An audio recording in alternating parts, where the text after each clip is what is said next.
बैठे बैठे बैठे बैठे।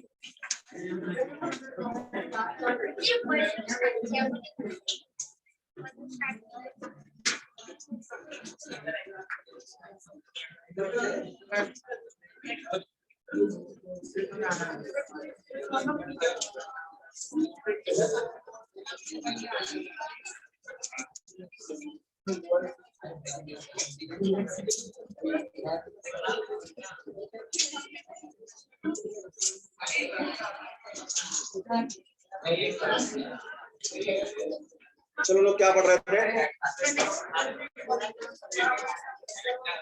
क्वांटम नंबर्स ना।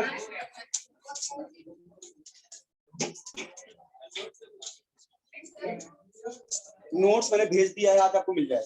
कल मैंने भेजा सर को, हमको था वो भूल गए, अभी मैं पूछा उनसे, आज भेजे। मैंने कल रात में भेज दिया नोट्स। नोट्स मिल जाएगा आपको। देखो 4 तरह के क्वांटम नंबर थे। Principal quantum number, azimuthal quantum number, magnetic quantum number और स्पिन क्वांटम नंबर। बराबर। क्वांटम नंबर क्या होता था? वो नंबर जिससे हमें इलेक्ट्रॉन के बारे में मैक्सिमम इंफॉर्मेशन मिलती थी, उसे क्या बोलते थे हम लोग? Quantum number. Principal quantum number को डिनोट करते थे स्मॉल एन से। प्रिंसिपल क्वांटम नंबर हमें ये बताता है कि इलेक्ट्रॉन किस ऑर्बिट में, के एल एम एन। के सेल के लिए प्रिंसिपल क्वांटम नंबर को हम क्या बोलते हैं? 1। यानी जो के था वही 1 बन गया, जो एल था वही 2 बन गया, जो एम था वही 3 बन गया, जो एन था वो 4 बन गया। ठीक है। तो ऑर्बिट बताता है। एन, अगर एक बार एन पता चल गया तो हम उस इलेक्ट्रॉन की एनर्जी भी निकाल सकते थे 13.6 into Z square by N square से, और उस इलेक्ट्रॉन न्यूक्लियस से डिस्टेंस भी मेजर कर सकते थे 0.529 into N square by Z. बराबर ना। प्रिंसिपल क्वांटम नंबर 2-3 बातें बताया। क्या? इलेक्ट्रॉन किस ऑर्बिट में है, ठीक है, उस इलेक्ट्रॉन की उस ऑर्बिट के अंदर एनर्जी कितनी है, वो इलेक्ट्रॉन न्यूक्लियस से कितनी दूर पे है, और एंगुलर मोमेंटम, ऑर्बिट के अंदर इलेक्ट्रॉनों का एंगुलर मोमेंटम कितना होता है, mvr is equal to nh/2 बराबर। इतनी बात किया था प्रिंसिपल क्वांटम नंबर के लिए। हाँ, और बताया था कि प्रिंसिपल क्वांटम नंबर क्या बता रहा है? शेल, किसी भी शेल में कितने सबसेल होते हैं? n। जो सेल का नंबर वही सबसेल का नंबर होता है, बताया था। अगर फर्स्ट सेल है तो उसमें एक ही सबसेल होगी, सेकंड सेल में 2 ही सबसेल होगी। तो बताया था कि for given n the value of subshell कितनी होती है? n। किसी सेल में कितने ऑर्बिटल होते हैं? n square. ये भी बताया था आपको, किसी सेल में कितने ऑर्बिटल होते हैं? n square. अगर बोलूं कि फर्स्ट सेल है उसमें ऑर्बिटल कितने होंगे, तो 1 का स्क्वायर कर दो। सेकंड सेल में ऑर्बिटल कितने होंगे? 2 का स्क्वायर कर दो। ठीक है, इतनी बातें। दूसरा था एजीम्यूथल क्वांटम नंबर, जिसके कई सारे नाम थे। Angular momentum quantum number, subsidiary quantum number, या सेकेंडरी क्वांटम नंबर। ठीक है। ये क्या बताता है बेटा? इलेक्ट्रॉन किस सबशेल में, इलेक्ट्रॉन किस सबशेल में, एस में है या पी सबशेल में है या डी सबशेल में है या एफ सबशेल में है। और हर सबशेल के लिए एक पर्टिकुलर एल की वैल्यू होती थी। स्मॉल एल रिप्रेजेंट करता था क्या? Azimuthal quantum number. S subshell के लिए एल की वैल्यू होती है 0, पी सबशेल के लिए एल की वैल्यू क्या होती है? 1, डी के लिए क्या होती है? 2, एफ के लिए क्या होती है? 3। और किसी भी गिवन n के लिए l की पॉसिबल वैल्यूज कितनी होती है? 0 to n-1। ठीक है, 0 to n-1। जैसे मान लीजिए आपसे बोला कि n इक्वल टू 3 है, यानी थर्ड सेल है, तो बताइए उसमें l की कितनी पॉसिबल वैल्यूज है? 0 to 3-1 यानी 0 to 2 यानी 0 1 2, 3 पॉसिबल वैल्यूज है। तो किसी भी गिवन n के लिए l की पॉसिबल वैल्यूज कितनी होती है? 0 to n-1। ध्यान रखेंगे, यानी l की वैल्यू कभी भी n से बड़ी नहीं हो सकती। L की वैल्यू कभी भी n से बड़ी नहीं हो सकती, इवन बराबर भी नहीं हो सकती। n और L कभी सेम भी नहीं हो सकते। ठीक है, L की वैल्यू हमेशा n से छोटी ही हो। बात समझ में आ रहा है क्या? फिर बताया था किसी भी सबशेल में कितने ऑर्बिटल होते हैं, वो था 2l+1। क्या था? 2l+1। किसी भी सबशेल में कितने ऑर्बिटल, उसका फॉर्मूला 2l+1। किसी भी सबशेल में आपका कितने टोटल इलेक्ट्रॉन होते हैं? 2 × 2l+1, 2 × 2l+1। और लास्ट बताया था कि ये जो आपका एजीम्यूथल क्वांटम नंबर है, ये एंगुलर मोमेंटम बताता है, ऑर्बिटल एंगुलर मोमेंटम को भी बताता है कि ऑर्बिटल में एंगुलर मोमेंटम कितना है। उसका फार्मूला था J = √L L+1 h cut या h/2 पाई। बराबर ना। और वहां पे निकाल के हमने दिखा दिया था। तो प्रिंसिपल क्वांटम नंबर और एजीम्यूथल क्वांटम नंबर हमने पढ़ा दिया। आज लोग इतना ही पढ़ा है, हाँ, रिवीजन भी दे दिया 5 मिनट में आपको। ठीक, अब आते हैं मैग्नेटिक क्वांटम नंबर पे। तीसरा हमारे पास magnetic quantum number. Principal quantum given by Bohr, azimuthal quantum given by Sommerfeld. ठीक है, तीसरा है अपने पास magnetic quantum number. Magnetic quantum number, इसको स्मॉल m से डिनोट करते हैं बेटा, ठीक है।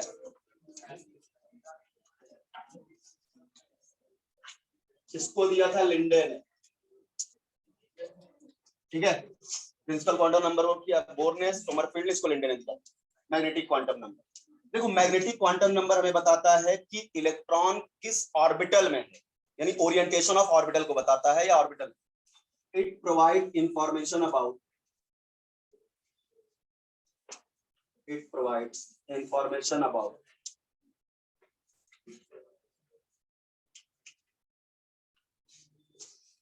orbitals, और अच्छा लिखूं तो ओरिएंटेशन ऑफ ऑर्बिटल।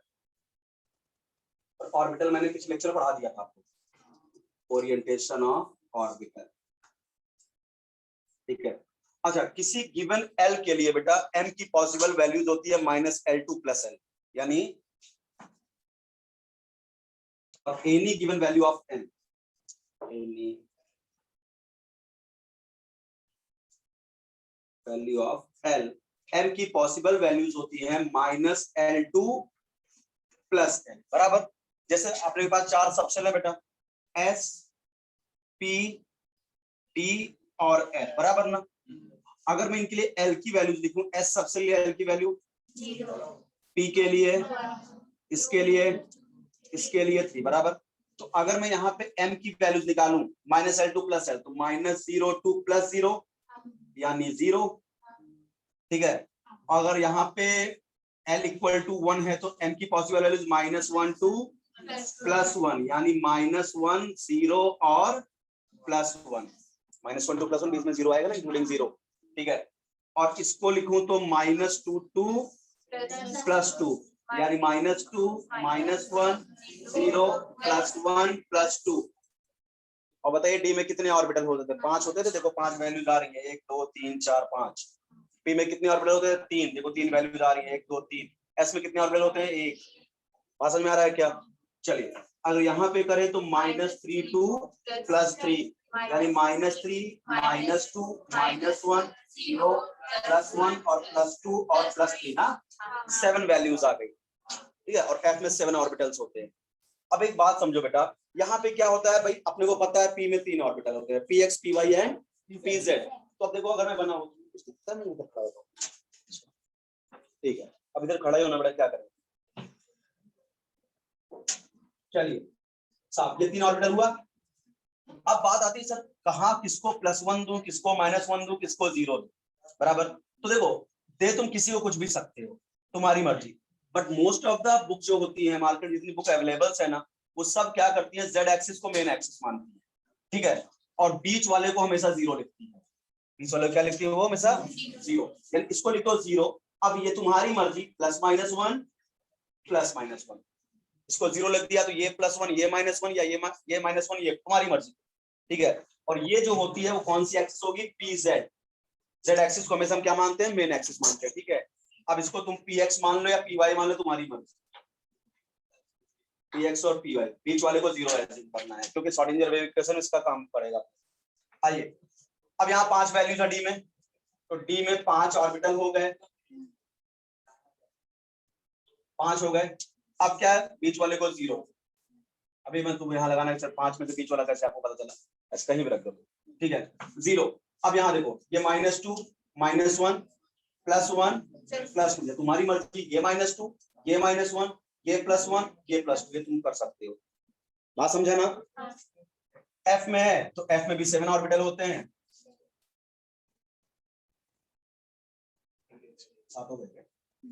चलो 0 क्या हो गया आपका? यहाँ पे इधर देखिए क्या हो आपका, -3 -2 -1, ऐसे लिखते आओ, समझ में आ जाए 0 कहाँ रखना है, 0।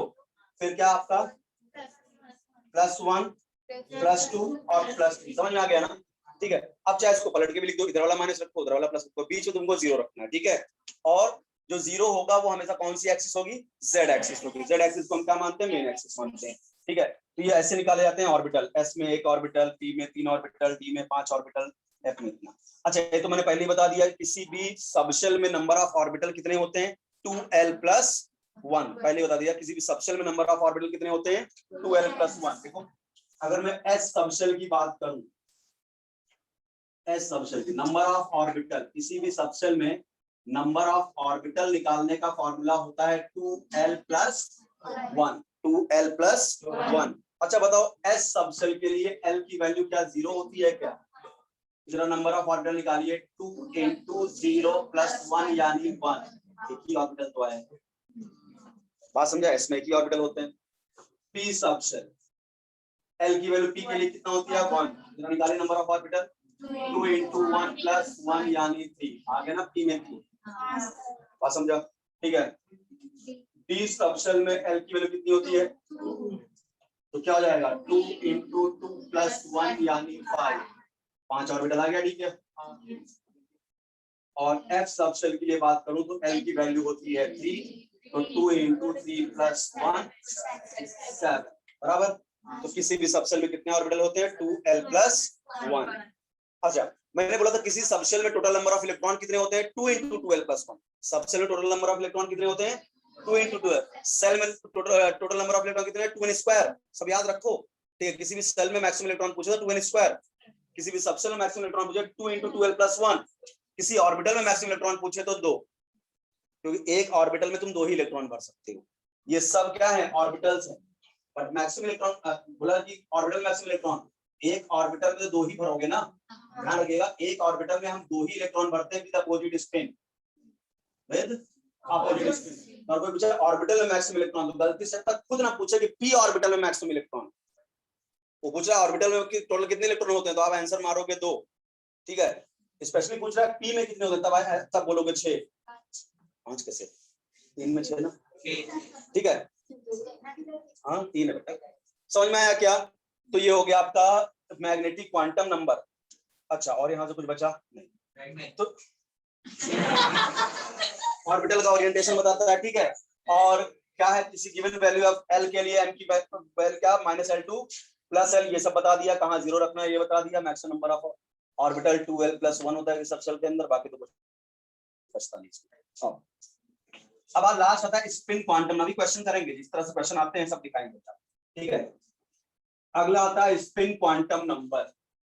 लास्ट है आपका स्पिन क्वांटम नंबर।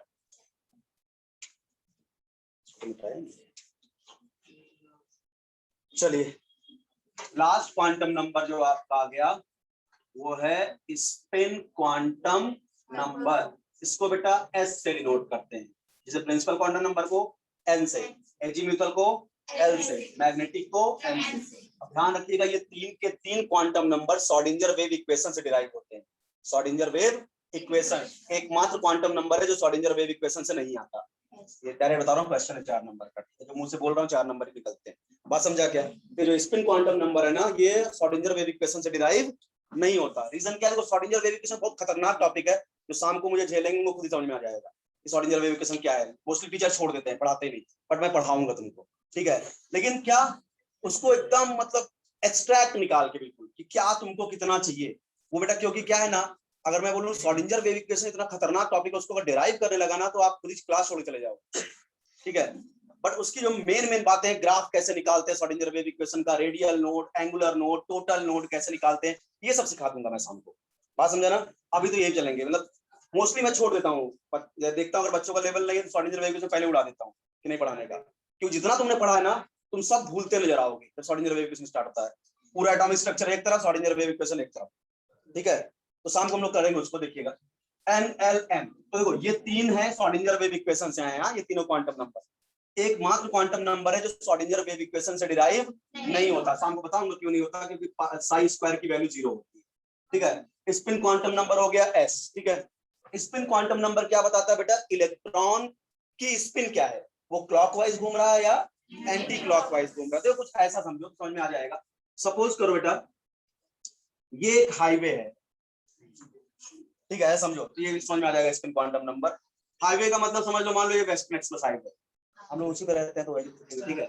अच्छा तो ये बताओ, हाईवे तो मुंबई में कई सारे, ठीक है, eastern express highway, western express highway, एक पूना वाला हाईवे, ठीक है। तो अगर ये बताओ आपको पता करना, आपको अपने इलेक्ट्रॉन से मिलना है, इलेक्ट्रॉन को खोजना है, तो quantum number is the proper postal address of electron. तो अपने को पहले ये पता होना चाहिए ना कि इलेक्ट्रॉन किस हाईवे पे है, ईस्टर्न एक्सप्रेस हाईवे पे जा रहा है कि वेस्टर्न पे जा रहा है, यानी हाईवे क्या हुआ, प्रिंसिपल क्वांटम नंबर। अब तुम खड़े हो ईस्टर्न एक्सप्रेस हाईवे पे, तुम्हारा इलेक्ट्रॉन वेस्टर्न से निकल गया, बात समझा क्या, यानी हाईवे पता करना, ये पूरा अपना क्या था हाईवे, ऐसे समझिएगा। हाईवे का मतलब हो गया आपको शेल पता करनी है, ठीक है, हाईवे पता कर लिया, शेल पता हो गया। अच्छा बताओ, अब तुमको पता चल गया कि इलेक्ट्रॉन वेस्टर्न एक्सप्रेस हाईवे पे है, बराबर। अब दूसरी बात क्या, अच्छा बताओ, हर हाईवे में क्या कुछ आपकी लेन्स होती हैं, बराबर ना, हर हाईवे में कुछ लेन्स होती हैं, 6 लेन हाईवे, 4 लेन हाईवे, ठीक है। तो आपको मान लो, आप क्या समझो, इलेक्ट्रॉन को एक मोटर बाइक मान लो, ठीक है, हाईवे पता कर लिया, यानी क्या पता हो गया, शेल पता हो गया। आपको इलेक्ट्रॉन को ढूंढना है ना, फाइनली कहां पे मिलने जाना इलेक्ट्रॉन से आपको, तो आपको अब हाईवे में क्या पता चलना है कि आपकी मोटर बाइक जो है किस लेन में चल रही है, बराबर है कि नहीं। अब मान लीजिए हाईवे 3 लेन का है, तो इस लेन में आपकी मोटर बाइक है, या इस लेन में चल रही है, या इस लेन में चल रही है, तो इसको क्या बोलते हैं, लेन। लेन का मतलब आपने सबशेल ढूंढ लिया, ठीक है, सबशेल, यानी आपको पता चल गया कि मेरा जो है इलेक्ट्रॉन जो है वो 3rd लेन में है, ठीक है, तो ये क्या हो गया, सबशेल हो गया। अच्छा एक बात बताओ, आपने अगर देखा होगा जब हाईवे पे गाड़ियां चलती, एक लेन में भी कई सब लेन बनाती हुई चलती है, एक लेन के अंदर भी सब लेन होती है ना, ठीक है। तो ये जो सब लेन है ना, ये हो गया ऑर्बिटल, ऑर्बिटल, ये क्या हो गया, ऑर्बिटल। देखो तुम इलेक्ट्रॉन के बिल्कुल नजदीक पहुंच रहे हो, ठीक है, हाईवे को पता किया, यानी इलेक्ट्रॉन की शेल पता हो गई। हाईवे में किस लेन में वो मोटर बाइक चल रही है, इलेक्ट्रॉन को हमने मोटर बाइक माना है, तो किस किस लेन में है, वो क्या है, सब शेल है। अब उस लेन के अंदर भी सब लेन है, एक लेन है, अब हो सकता है ये दूसरी लेन में मोटर बाइक आपकी हो, या इस लेन में हो, या इस लेन में हो, ये क्या है, ऑर्बिटल है। अच्छा, अब लास्ट क्या, अपने को एक बात ये भी तो समझना चाहिए ना बेटा, कि इलेक्ट्रॉन जो है, मान लो सपोज करो ये आपका चर्च गेट है, पूरा पड़ा डालेंगे, और ये आपका बोरीवली, यही हाईवे है, वेस्टर्न एक्सप्रेस हाईवे। लेकिन ये भी जानना जरूरी है ना कि मेरा electron Churchgate to Borivali जा रहा है, Borivali to Churchgate, spin भी तो पता होना चाहिए ना, इसी को बोलते हैं स्पिन क्वांटम।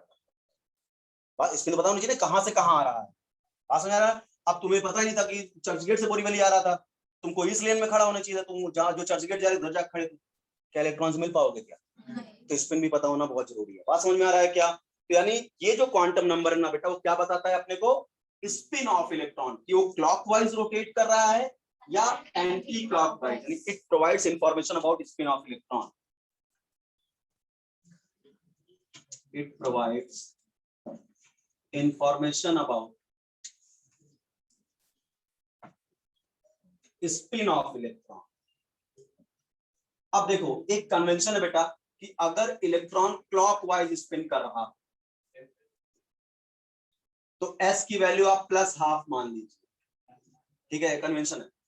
और अगर वो एंटी क्लॉकवाइज स्पिन कर रहा है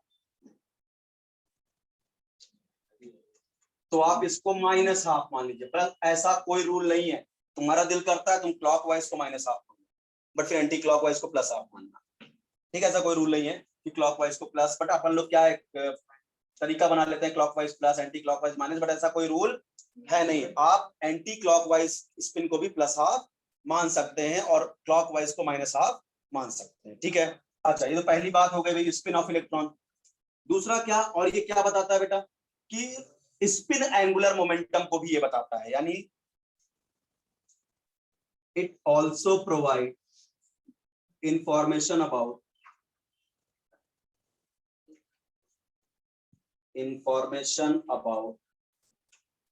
स्पिन एंगुलर मोमेंटम। देखो एक था और ऑर्बिट एंगुलर मोमेंटम जो बोर ने दिया, NH/2π, J = NH/2π। एक है ऑर्बिटल एंगुलर मोमेंटम जो सोमरफील्ड ने बताया था, √L L+1 H/2π। अब ये है स्पिन एंगुलर मोमेंटम, भाई इलेक्ट्रॉन अपनी स्पिन में भी तो घूम रहा होगा ना, अपने एक्सिस पे भी तो घूम रहा होगा, तो it provide information about spin angular momentum, spin angular momentum. और स्पिन एंगुलर मोमेंटम का जो फॉर्मूला होगा √S S+1 H/2π। देखिए ऑर्बिटल एंगुलर मोमेंटम यही था, L L+1, बराबर है कि नहीं। स्पिन होगा √S S+1 H/2π। और अपने को पता है, पिछले लेक्चर में बताया था कि एस एच अपॉन 2 पाई को अपन लोग एच कट भी बोलते हैं, ये दोनों फॉर्मूले हो गए। ठीक है, तो ये हो गया आपका स्पिन एंगुलर मोमेंटम। अच्छा, एस क्या होता है? एस की वैल्यू निकालने का तरीका होता है n/2। एस की वैल्यू कैसे निकाली जाती है? n/2। अब फिर आते हैं सर n क्या है? n is the number of unpaired electron. So क्या बोलते हैं n को? Number of unpaired electron. कितने इलेक्ट्रॉन अनपेयर्ड, वो होता है नंबर ऑफ अनपेयर्ड इलेक्ट्रॉन। ठीक है। अच्छा, एक आता है बेटा कि अपना टोटल स्पिन कितनी होती है। टोटल स्पिन का फॉर्मूला क्या होता है? Plus minus n/2। Total spin क्या होती है? Plus minus n/2, where n is the number of unpaired electron. Question करेंगे नंबर ऑफ अनपेयर्ड इलेक्ट्रॉन। ठीक है, तो स्पिन एंगुलर मोमेंटम का फॉर्मूला क्या बना? √s s+1 h/2 direct s में लिखोगे, s की वैल्यू ऐसे निकाली जाती है n/2 करके। कोई एक एटम देगा पर्टिकुलर, उसमें बोलेगा बताइए स्पिन एंगुलर मोमेंटम कितना होगा। पहले देखोगे उसमें अनपेयर्ड इलेक्ट्रॉन कितने। ठीक है, उसको उसे डिवाइड मारोगे, जो वैल्यू आएगी यहाँ रख के तब निकालोगे। ठीक है, s की वैल्यू होती है n/2, n is the number of unpaired electron, और टोटल स्पिन का फॉर्मूला प्लस माइनस n/2। ठीक है, और एक चीज होती है क्या? 2s+1 spin multiplicity. एक फॉर्मूला और आएगा, स्पिन मल्टीप्लिसिटी कैसे निकालते हैं? स्पिन मल्टीप्लिसिटी, इसका फॉर्मूला होता है 2s+1। क्या होता है? 2s+1। s कैसे निकालोगे? n/2। s कैसे निकालोगे? n/2। ये स्पिन मल्टीप्लिसिटी निकालने का सब समझ लो, सारे क्वेश्चन है। ठीक है, ये है क्या? Spin angular momentum √s s+1 h cut. ठीक है, या h/2 s कैसे निकाला जाता है? हमेशा n/2। n क्या होता है? Number of unpaired electron. n क्या होगा आपका? Number of unpaired electrons. ठीक है, और टोटल स्पिन का formula plus minus n/2, n is the number of. और स्पिन मल्टीप्लिसिटी कैसे निकाली जाएगी? 2s+1। और s कैसे निकालोगे? n/2। आ जाएगा जब इलेक्ट्रॉनिक कॉन्फ़िगरेशन भरोगे। एक और आएगा मैग्नेटिक मोमेंट पूछेंगे, मैग्नेटिक मोमेंट ऑफ इलेक्ट्रॉन। तो मैग्नेटिक मोमेंट का फॉर्मूला होता है √n n+2 बोर मैग्नेटॉन। ठीक है, तो n is the number of unpaired electron. n क्या होगा आपका? Number of unpaired electron. इतने क्वेश्चंस आ सकते हैं स्पिन क्वांटम नंबर से। या तो आपके स्पिन एंगुलर मोमेंटम पूछ लेगा, या टोटल स्पिन की वैल्यू पूछ लेगा, या स्पिन मल्टीप्लिसिटी पूछ लेगा, या फिर मैग्नेटिक मोमेंट पूछ लेगा। ठीक है, तो ये हो गया आपका पूरा क्वांटम नंबर। अब इस पे बेस्ड करते हैं क्वेश्चन कैसे आते हैं। ठीक है, चलो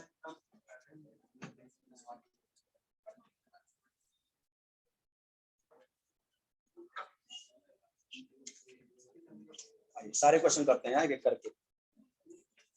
क्वांटम नंबर्स के क्वेश्चन कराते हैं।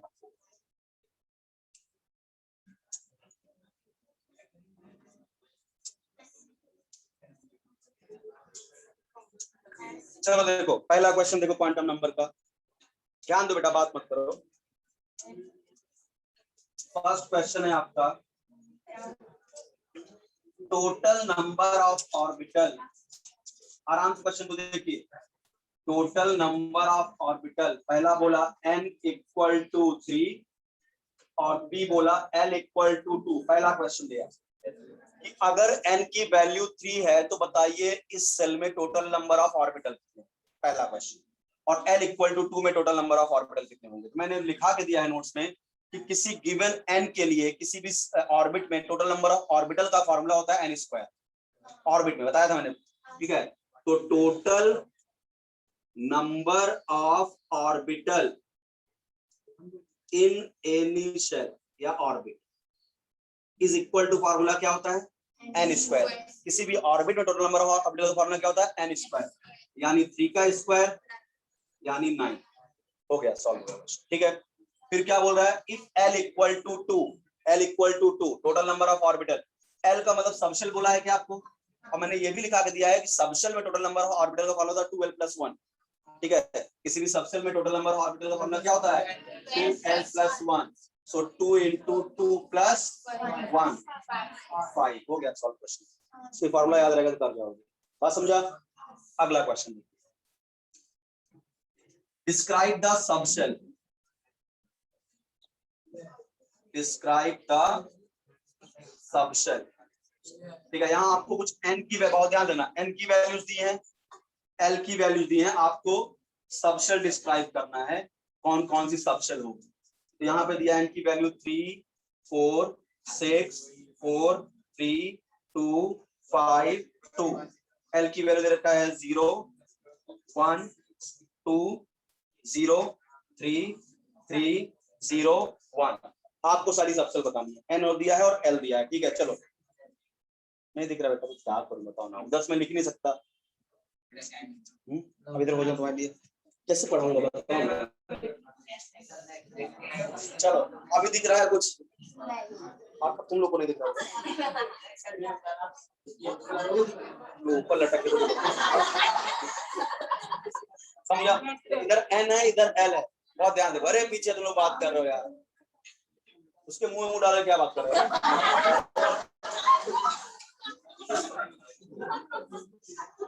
मुझे कुछ और समझ आता है, ऐसा मत किया करो। इधर देखो, n = 3, l = 0, आपको सबशेल डेजिग्नेट करना है। n = 3 का मतलब 3, एग्री करते हो? अच्छा, l की वैल्यू 0 किस सबशेल में होती है? s, यानी ये सबशेल हो गए 3s, समझा? n की वैल्यू 4 और ये 4p, very good, excellent, 4p। ये क्या होगा? मैं थोड़ा सा एक्चुअली लिख दिया, कैसे लिखो लोग समझ मुझे भूल जाना पड़ेगा। मेरा दिख रहा है, चलो 6 और 2 ना, क्या होगा? 6p पक्का, 2 की वैल्यू कितनी d के लिए होती है? ये होगा 6d ना, वेरी गुड। 4 और 0, 4s, वेरी गुड, एक्सीलेंट। 3 और 3, आगे f, 3f। 2 और 3, 2f। 5 और 0, 5s। 2 और 1, वेरी गुड। कितनी सबशेल होंगी? बराबर, ध्यान दो, ध्यान दो, ट्विस्ट है। ठीक है, कितनी सबशेल होंगी? टोटल नंबर ऑफ सबशेल पूछा था यहाँ पे, तो ये गलत हो गया, ये दो सबशेल एग्जिस्ट नहीं करेंगे। n और l की वैल्यू कभी सेम नहीं होती, बराबर। यहाँ n और l सेम हो गया तो ये गलत है, 3f एग्जिस्ट नहीं करेगा। और n की वैल्यू l से छोटी नहीं हो सकती, बराबर है कि नहीं? यहाँ देखो, n की वैल्यू छोटी और l की बड़ी आ गई, ये भी गलत है, ये दोनों ऑर्बिटल एग्जिस्ट नहीं करेगा। बात समझा क्या? तो n और l कभी सेम नहीं हो सकता और n की वैल्यू l से छोटी नहीं हो सकती, ध्यान रखिए। ये हो गया दूसरा क्वेश्चन, समझ में आ गया?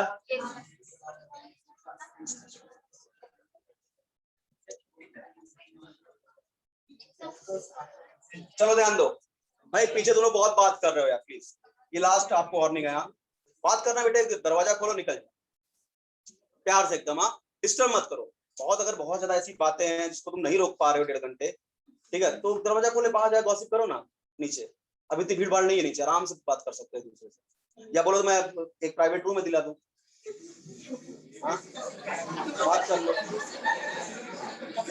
एसी उसी ऑन करवा दूंगा, और क्या भाई। चलो ध्यान दो, क्वेश्चन नंबर 3 देखो, find orbital angular momentum. Find orbital angular momentum. Orbital angular momentum, जब भी ऑर्बिटल एंगुलर मोमेंटम बोले दिमाग की घंटी बज जानी चाहिए, √L L+1 h कट, बात समझाना, या h/2π। किसने किसने पूछा है, बहुत ध्यान सुनिए, 2s ऑर्बिटल में पूछा है, 3p में पूछा है, 4d में पूछा है, निकाल के बताइए, और 5f ऑर्बिटल के लिए पूछा है। चारों के लिए ऑर्बिटल एंगुलर मोमेंटम निकालना है आपको। अपने को पता है ऑर्बिटल एंगुलर मोमेंटम का जो फॉर्मूला होता है, h कट लिख दें और h/2π, समझदार हो तुम लोग। चलो 2s ऑर्बिटल निकालते हैं, तुम लोग तो समझदार हो। 2s ऑर्बिटल के लिए, अच्छा बताओ, 2 से तो कोई मतलब ही नहीं है एक्चुअली, अगर बोलो तो यहाँ सिर्फ l की वैल्यूज रखना है, तो s सबसेल की l की वैल्यू क्या होती है? 0, बराबर। तब रख दीजिए orbital angular momentum 0, 0+1 h cut, कितना आएगा? 0। बात समझा क्या? अब निकालिए 3p के लिए, जानबूझ कर आपको कंफ्यूज किया उसने, ऐसा लिख दिया कि आप इससे कुछ गड़बड़ कर दीजिए, 3 देख के 4 देख के। आपको पता है यार ऑर्बिटल एंगुलर मोमेंटम फॉर्मूला आ क्या रहा है, l का ही वैल्यू रखना है, तो 4 रहे, 5 रहे, 6 रहे, अपने को सिर्फ सबसेल को ढूंढना है कौन सा। तो 3p, p के लिए l की वैल्यू 0 into 0 0 और plus 1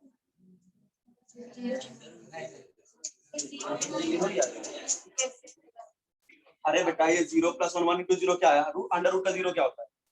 रूट के अंदर ना तो 0 अच्छा लगता है ना रूट के अंदर माइनस अच्छा लगता है। बात समझा? l इक्वल टू क्या हो जाएगा 1, ठीक है। चलो निकालो जरा 1 plus 1 h cut √2 h cut यही होगा। 4d के लिए बेटा निकालो, d सबसे l की वैल्यू बताओ पहले 2, तो यहाँ पे निकालो angular orbital angular momentum 2 plus 1 h cut √6 h cut बराबर ना। और अगर मैं 5f के लिए ऑर्बिटल एंगुलर मोमेंटम निकालूं तो l की वैल्यू 3 आ जाएगी, तो j equal to 3 plus 1 h cut under root 12 h cut हो गया। ये हो गया ऑर्बिटल एंगुलर मोमेंटम निकालने का तरीका। अब यहाँ h कट है, हो सकता है ऑप्शन में h.2 पाई हो तो घबराना। इसका मतलब ऑर्बिटल का जो एंगुलर मोमेंटम होता है वो इस बात पे बिल्कुल नहीं डिपेंड करता कि आपका इलेक्ट्रॉन किस ऑर्बिट में, ठीक है, वो तो डिपेंड करता है किस सबशेल में इलेक्ट्रॉन बस। आइए अगला क्वेश्चन देखिए, question number 4। If orbital angular momentum of electron in a subshell, if orbital angular momentum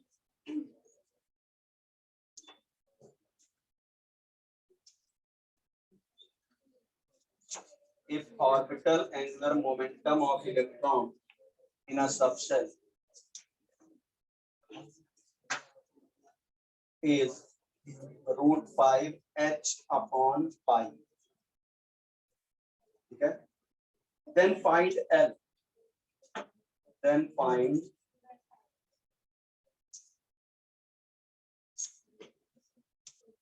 चलो कैसे निकालेंगे। आपने देखो ऑर्बिटल एंगुलर मोमेंटम दे रखा है क्या, √5 h upon pi, आपको L की वैल्यू निकालना है। तो आपने को पता है ऑर्बिटल एंगुलर मोमेंटम क्या होता है, under root L plus 1 h upon 2 pi, क्योंकि पाई फॉर्म में दिया ना, इसी फॉर्म में लिखता हूँ h अपॉन 2 पाई। क्या ये किसके बराबर है, क्या √5 h अपॉन पाई के बराबर है? h से h कट गया, पाई से पाई कट गया, बराबर। अब इसको सॉल्व कर लो, under root L plus 1 is equal to √5 into 2, दोनों तरफ का स्क्वायर कर लो, तो क्या हो जाएगा L प्लस 1, ये 5 into 4, so L plus 1 equal to क्या 20, तो L इक्वल टू क्या 4 आएगा, चेक करो L इक्वल टू क्या आएगा 4, सॉल्व तो कर लोगे ना यार, ठीक है। L की वैल्यू क्या जाएगी आपकी 4, समझा। तो ये क्या लिखा कि L की वैल्यू 4 आ गई, यहाँ पे निकाल फाइंड L की वैल्यू, दोनों की इक्वेट करके सॉल्व करते हैं। आया समझ में? नहीं समझे सिर्फ मैथ नहीं आ रही बस, और कुछ नहीं। आप देख लो भैया, देखो देखो देखो, फाइंड ऑर्बिटल एंगुलर, थोड़ा सा बेटा इधर बैठने की कोशिश किया, नहीं तो कैसे पढ़ोगे। If orbital angular momentum of electron सबसे इतना है बेटा, फाइंड L, इसका मतलब under root L plus 1 h upon 2 pi की वैल्यू इतनी है, तो दोनों को इक्वेट कर दिया, कट किया, यहाँ पे इसको 2 इधर ले आया, स्क्वायर करके सॉल्व कर दिया, बस समझ में आया।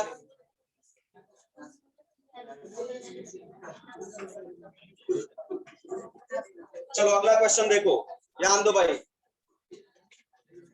नेक्स्ट क्वेश्चन देखिए, आपको 4 क्वांटम नंबर का सेट दे रखा है, आपको बताना है इसमें से इनकरेक्ट सेट कौन सा है, ठीक है, ये आप ही बताओगे। Incorrect set of quantum number, incorrect set of quantum number, मैं 4 सेट दे रहा हूं आपको, वहां बताना है इसमें से कौन सा incorrect. n equal to 4, l equal to 0, m equal to 0, s equal to plus 1, n equal to 3, l equal to 1, m equal to 1, s equal to minus 1,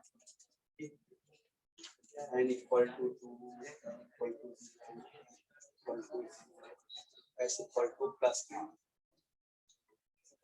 n equal to 3, s equal to 0, equal to minus 2 S equal to plus. आप बताइए इसमें से कौन सा quantum number का set correct?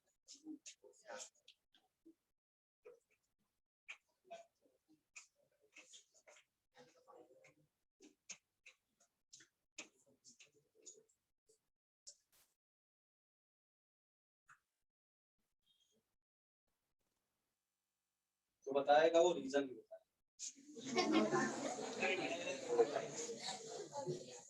नहीं चलेगा class में। सर तुम लोग भी तो बताओ, ऐसा थोड़ी है कुछ बहुत बड़ा क्वेश्चन पूछ लिया, देखो आ जाएगा।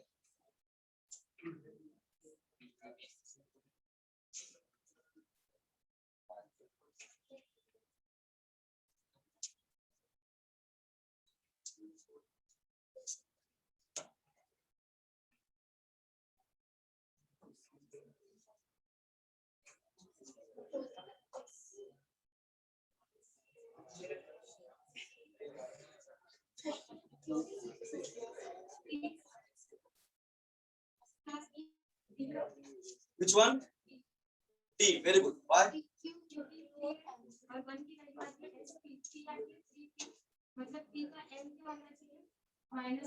Very good. Excellent. L की वैल्यू है 1 तो M की पॉसिबल वैल्यूज होगी क्या? Minus L2 plus L। L की वैल्यू अगर 1 है तो M की पॉसिबल वैल्यूज क्या होंगी? Minus L2 plus L। तो माइनस 1 0 प्लस 1। यहाँ क्या लिखी है? इसका भी गलत हो गया, ये आपका इनकरेक्ट है। समझ में आ गया क्या? अगला क्वेश्चन सबको आया कि नहीं भाई? समझा के बताओ फिर से बताओ। देखो अरे तुम लोग सब मानते रहते हो। n equal to 4,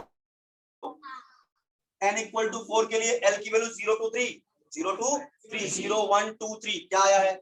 0। अच्छा l इक्वल टू 0 तो m की वैल्यू माइनस 0 से प्लस 0 तो 0 आएगा। इसमें तो कुछ भी रखो, टेंशन नहीं हो, तो कभी गलत होता ही।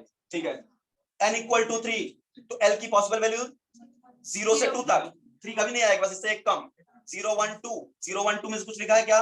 1 लिखा है, यानी सही है। और l की वैल्यू 1 है तो m की वैल्यू माइनस 1 2 प्लस 1 तो माइनस 1 0 प्लस 1, इन तीनों में से कुछ दिख रहा है क्या?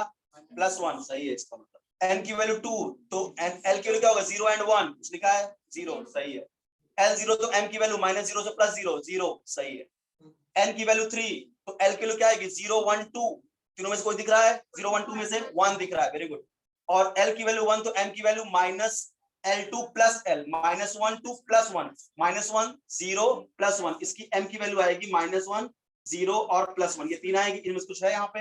नहीं, इसलिए से इनकरेक्ट। अभी समझा? ठीक है,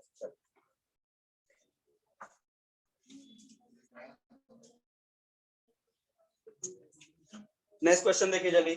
स्पिन मल्टीप्लिसिटी वाला देख लेता हूँ। Find spin multiplicity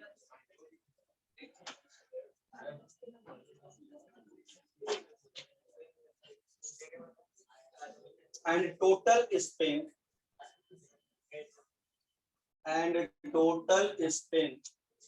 if number of unpaired electron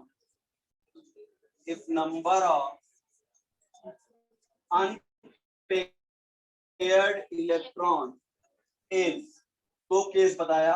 एक बार नंबर ऑफ अनपेयर्ड इलेक्ट्रॉन को 0 बोला उसने, और दूसरा केस दिया कि मेरे पास नंबर ऑफ अनपेयर्ड इलेक्ट्रॉन, तो उसने खुद दिया कि एक बार अनपेयर्ड इलेक्ट्रॉन कितने हैं? 0 है, एक बार 2 है। तो बताइए, दो क्वेश्चन पूछा है, एक पहले स्पिन मल्टीप्लिसिटी बताइए और दूसरा क्या? Total spin.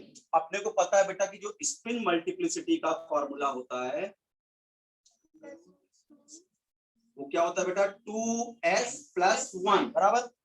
और जो टोटल स्पिन का फॉर्मूला होता है वो होता है plus minus n/2। Total spin का फॉर्मूला ये होता है। अच्छा, और s की वैल्यू निकालने का तरीका क्या होता है? n/2। एक बात बताओ, अगर पहले केस में देखो n की वैल्यू क्या है? 0, तो 0/2 यानी 0। यहाँ क्या आ गया? s की वैल्यू आ गई 0, तो टोटल स्पिन मल्टीप्लिसिटी क्या होगा? 2 × 0 + 1 यानी 1 हो गया सॉल्व। ठीक है, और यहाँ पे टोटल स्पिन n/2 यानी क्या? n क्या है? 0, 0/2 यानी टोटल स्पिन कितना है? 0। समझा क्या? बोलो, नहीं समझा? बोला बेटा कि अपने पास दो क्वेश्चन दिया, n इक्वल टू 0 यानी n is the number of unpaired electron, ठीक है, और n इक्वल टू 2। अपने को बताना है स्पिन मल्टीप्लिसिटी क्या होगी और टोटल स्पिन क्या होगी। पहले अपने को स्पिन मल्टीप्लिसिटी का फार्मूला याद होना चाहिए, 2s+1, जहां s कैसे निकालते हैं n/2 करके, ठीक है, और टोटल स्पिन का फार्मूला +-n/2।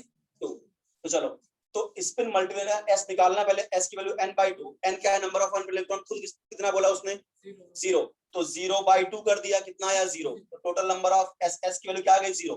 अब यहाँ 0 रख दो, 2 × 0 + 1 1 टोटल स्पिन, और टोटल स्पिन क्या +-n/2, n क्या दिया है खुद ही उसने 0/2 यानी 0।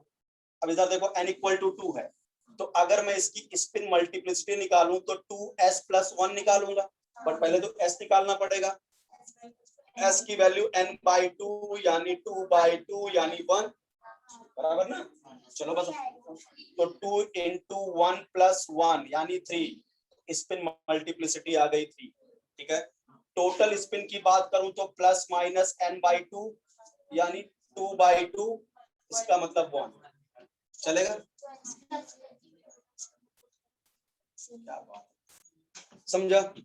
हम तो नियम से चलेंगे भैया, गलती भी हो सकती है ना, दिमाग लगा सकते तुम लोग। हो गया, आया कि नहीं समझ में कुछ।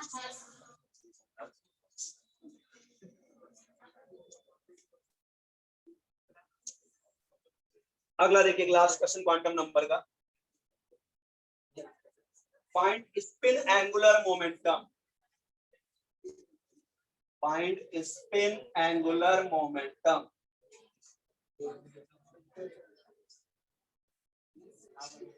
when number of unpaired electron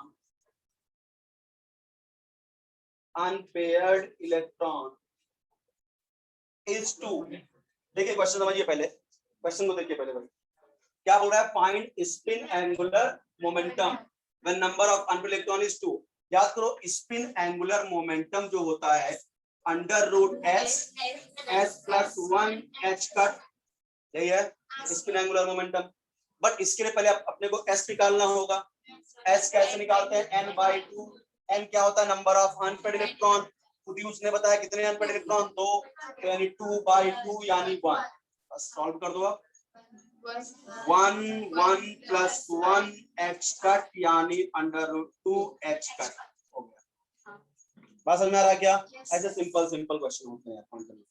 बात समझ में आ रहा है क्या, बस अगर फॉर्मूले याद होंगे तो कर जाओ, ठीक है, याद तो होना चाहिए ना। ये हो गया आपका क्या, क्वांटम नंबर। अब छोटे छोटे टॉपिक आ रहे हैं जो आपको अच्छे लगेंगे, जल्दी जल्दी खत्म कर देता हूँ, ठीक है। अभी न्यूमेरिकल वाला टॉपिक थोड़ी देर बंद करता हूँ। आइए, ये सब जो स्ट्रक्चर ऑफ एटम वगैरह ऐसे चैप्टर में बहुत बेसिक चैप्टर है। स्ट्रक्चर ऑफ एटम हो गया, पीरियोडिक टेबल हो गया, केमिकल बॉन्डिंग हो गया, मोल कांसेप्ट हो गए, इंस और जीओसी, ऑर्गेनिक में जीओसी, जनरल ऑर्गेनिक केमिस्ट्री, जहां तुमने इफेक्ट्स वगैरह पढ़ोगे, इंडक्टिव, हाइपर कॉन्जुगेशन, मेसोमेरिक, ये सब। तो वो सब इतने, कार्बोकेटायन क्या होता है, उसकी स्टेबिलिटी कैसे चेक करते हैं, ट्राइसीपीएम, डाइसीपीएम, मोनोसीपीएम, खतरनाक टाइप का है, ठीक है। ऑर्गेनिक में वही चीज इंपॉर्टेंट, जिसका जीओसी स्ट्रांग है। 4-5 चैप्टर है केमिस्ट्री में, जीओसी जनरल ऑर्गेनिक केमिस्ट्री, इसमें पूरा आइसोमेरिज्म आ जाता है, पूरा यूपीएससी आ जाता है, पूरे इफेक्ट्स आ जाते हैं बेटा, इंडक्टिव, रेजोनेंस, मेसोमेरिक, हाइपर, और सारे 3 कार्बोकेटायन तुम्हारे level, carbocation, carbon nano, free radical, जितने अच्छे से कर लिए इसको, जीओसी इसके बहुत अच्छा स्ट्रांग है, ठीक है। और इधर फिजिकल में आपका structure of atom, mole concept, periodic table, chemical bonding, ये 4 चैप्टर अगर आप बहुत अच्छे हैं तो आपकी केमिस्ट्री नो डाउट अच्छी रहेगी। इन्हीं 4 में अगर आपका थोड़ा भी वीकनेस है फिर गड़बड़ हो जाएगी, क्योंकि बहुत बेसिक चैप्टर स्ट्रक्चर, इसलिए हमने बहुत समय भी लिया। अब मैं नोट्स भी देखोगे तो 84 पेज का मेरा नोट्स है स्ट्रक्चर ऑफ एटम का, जो मैंने आपको भेजा है, आपको मिलेगा आसान। इतना क्यों पढ़ाया है, क्योंकि बहुत ही बेसिक चैप्टर है, बहुत समय लिया हमने इसको पढ़ाने में, ठीक है। आइए देख लेते हैं आप क्या, इलेक्ट्रॉनिक कॉन्फ़िगरेशन।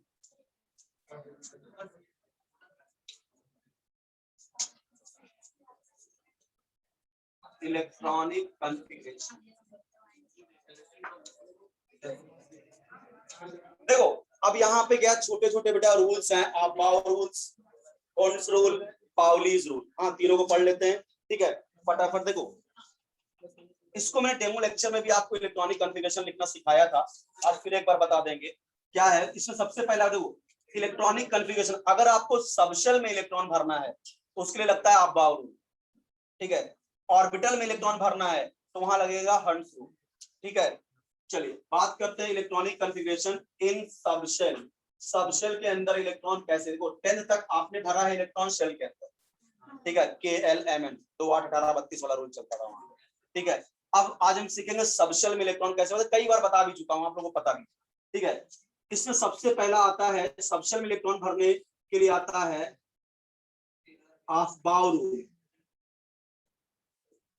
अफबाउ रूल, ठीक है, बहुत ध्यान समझिएगा प्लीज। अफबाउ रूल, ठीक है। सबसे पहले दिमाग से कंफ्यूजन दूर कर दो, Aufbau is not a scientist, ठीक है, ये साइंटिस्ट नहीं है, ये जर्मन भाषा का एक वर्ड, इसका मतलब होता है टू कंस्ट्रक्ट, ठीक है, ये साइंटिस्ट नहीं, दिमाग में अफबाउ कोई साइंटिस्ट नहीं, ठीक है, इसका मतलब होता है टू कंस्ट्रक्ट, ये एनसीईआरटी लिखती है टू बिल्डिंग अप, ठीक है, बात समझा। तो अफबाउ रूल क्या है, अफबाउ जर्मन वर्ड है जिसका मतलब है टू कंस्ट्रक्ट या टू बिल्डिंग अप। इसमें इन्होंने क्या बताया कि सबशेल में इलेक्ट्रॉन कैसे भरे जाते हैं, जिन सबशेल की एनर्जी कम होती है इलेक्ट्रॉन पहले उसमें जाते हैं, फिर जिनकी एनर्जी ज्यादा होती है फिर वहां जाते हैं, यानी electrons are filled in the increasing order of energy in subshell. यानी सबशेल जब भी इलेक्ट्रॉन बढ़ते हैं सबसे इलेक्ट्रॉन कहां जाएगा, लोअर एनर्जी सबशेल में, फिर उससे हायर एनर्जी में, फिर उससे हायर एनर्जी, ऐसा कुछ। यानी सबसे पहले आता है 1s में, आपको कम से कम 3D तक याद कर लो। 1s के बाद 2s के बाद 2p, फिर 3s, फिर 3p, फिर 4s, फिर 3d। इतना तो कम से कम याद रखो, क्योंकि मेंस और नीट लेवल तक अगर इलेक्ट्रॉनिक कन्फ्यूजन आता है तो 30 तक ही पूछते हैं वो, ठीक है, 30 तक पूछते हैं, और 30 तक यहाँ भर लोगे, देखो 2 2 4 6 10 2 12 6 18 2 20 10 30, ठीक है। तो इस एस में कितने भरते हैं मैक्सिमम 2, पी में मैक्सिमम कितने भरते हैं 6, डी में मैक्सिमम कितने भर सकते हैं 10, एफ में मैक्सिमम होते हैं 40। पर अपने पास जो क्वेश्चन आएंगे स्ट्रक्चर ऑफ एटम से इलेक्ट्रॉनिक कन्फिगरेशन भरने का, वो 30 तक के आते हैं। तो 30 तक देखो यहाँ तो हो जाएगा, एस में कितने भरोगे 2, फिर एस में कितने भरोगे 2, 4 इलेक्ट्रॉन हो गया, पी में कितने 6, तो 4 और 6 10 हो गया, फिर 2 12, पी में 6 18, 2 20 और डी में 10 30, बात समझा ना। तो कम से कम इतना तो याद रखो कि 1s 2s 2p 3s 3p 4s 3d। तो यहाँ तो बड़ा आसान है, 1s फिर 2s 2p 2d तो होता ही नहीं है, फिर 3s 3p 3d होना चाहिए था, बट अभी अब बताएंगे कैसे ऐसा क्यों हो रहा है। 3d से पहले 4s भरा जाता है due to n plus l rule. तो n plus l rule Aufbau rule नहीं है, वो अलग रूल है, ठीक है, जरा समझिएगा। तो सबसे पहले मैं क्या बोल रहा हूँ कि अफबाउ रूल समझ में आया क्या आपको, कि इलेक्ट्रॉन्स हमेशा लोअर एनर्जी सबशेल से हायर एनर्जी सबशेल में भरे जाते हैं। इसका मतलब सबसे कम एनर्जी किस सबशेल की है 1s, उससे ज्यादा, फिर 3s, फिर 3p, फिर 4s, फिर 3d। इतना कम से कम आप जरूर याद रखो, बाकी और पूरा अभी याद करना बता दूंगा, इतना तो याद रखो कम से कम इलेक्ट्रॉन भरने के लिए, ठीक है। अच्छा, अब ये जो एनर्जी कैसे डिसाइड होती है उसके लिए एक रूल है बेटा, n plus l rule, n plus l rule. इसको अफबाउ रूल मत समझना, ये अलग रूल है, n प्लस l रूल, कि किस सबशेल की एनर्जी कम है किसकी ज्यादा है, कैसे डिसाइड करते हैं n प्लस l रूल से। इनका मानना है कि जिस सबशेल के n प्लस l की वैल्यू कम होगी उसकी एनर्जी आप कम मानिए, जिसकी ज्यादा होगी उसकी एनर्जी आप ज्यादा मान लीजिए, ठीक है। अपने को एक बात तो पता है बेटा कि s सबशेल के लिए l की वैल्यू कितनी होती है, p के लिए, d के लिए, f के लिए। अच्छा, तो देखो कि सबसे 1s है, फिर 2s है, बहुत ध्यान से रूल अभी आएगा सामने, 2p 3s 3p 4s और 3d बराबर, सबके लिए n प्लस l निकालू। चलो n प्लस l करना है, n तो यही होता है जो नंबर सामने लिखा है, यही है n, कितना n हुआ, और s सबसेल के लिए l की वैल्यू 0, यानी कितना आया 1। 2s के लिए n प्लस l निकालो, 2 प्लस 0 यानी 2। तो अब देखिए इसके 1s के n प्लस l की वैल्यू कम आई, तो मैंने माना इसकी एनर्जी कम है, इसके n प्लस l की वैल्यू ज्यादा आ गई, इसकी एनर्जी ज्यादा है, पहले इलेक्ट्रॉन यहाँ डालूंगा फिर यहाँ, इसीलिए। कुछ समझ में आ रहा है क्या। 2p में देखो बेटा कितना 3, अब थोड़ा कंफ्यूजन क्रिएट होगा, ध्यान 2 प्लस 1 3, ठीक है, 2 प्लस 1 3, और यहाँ पे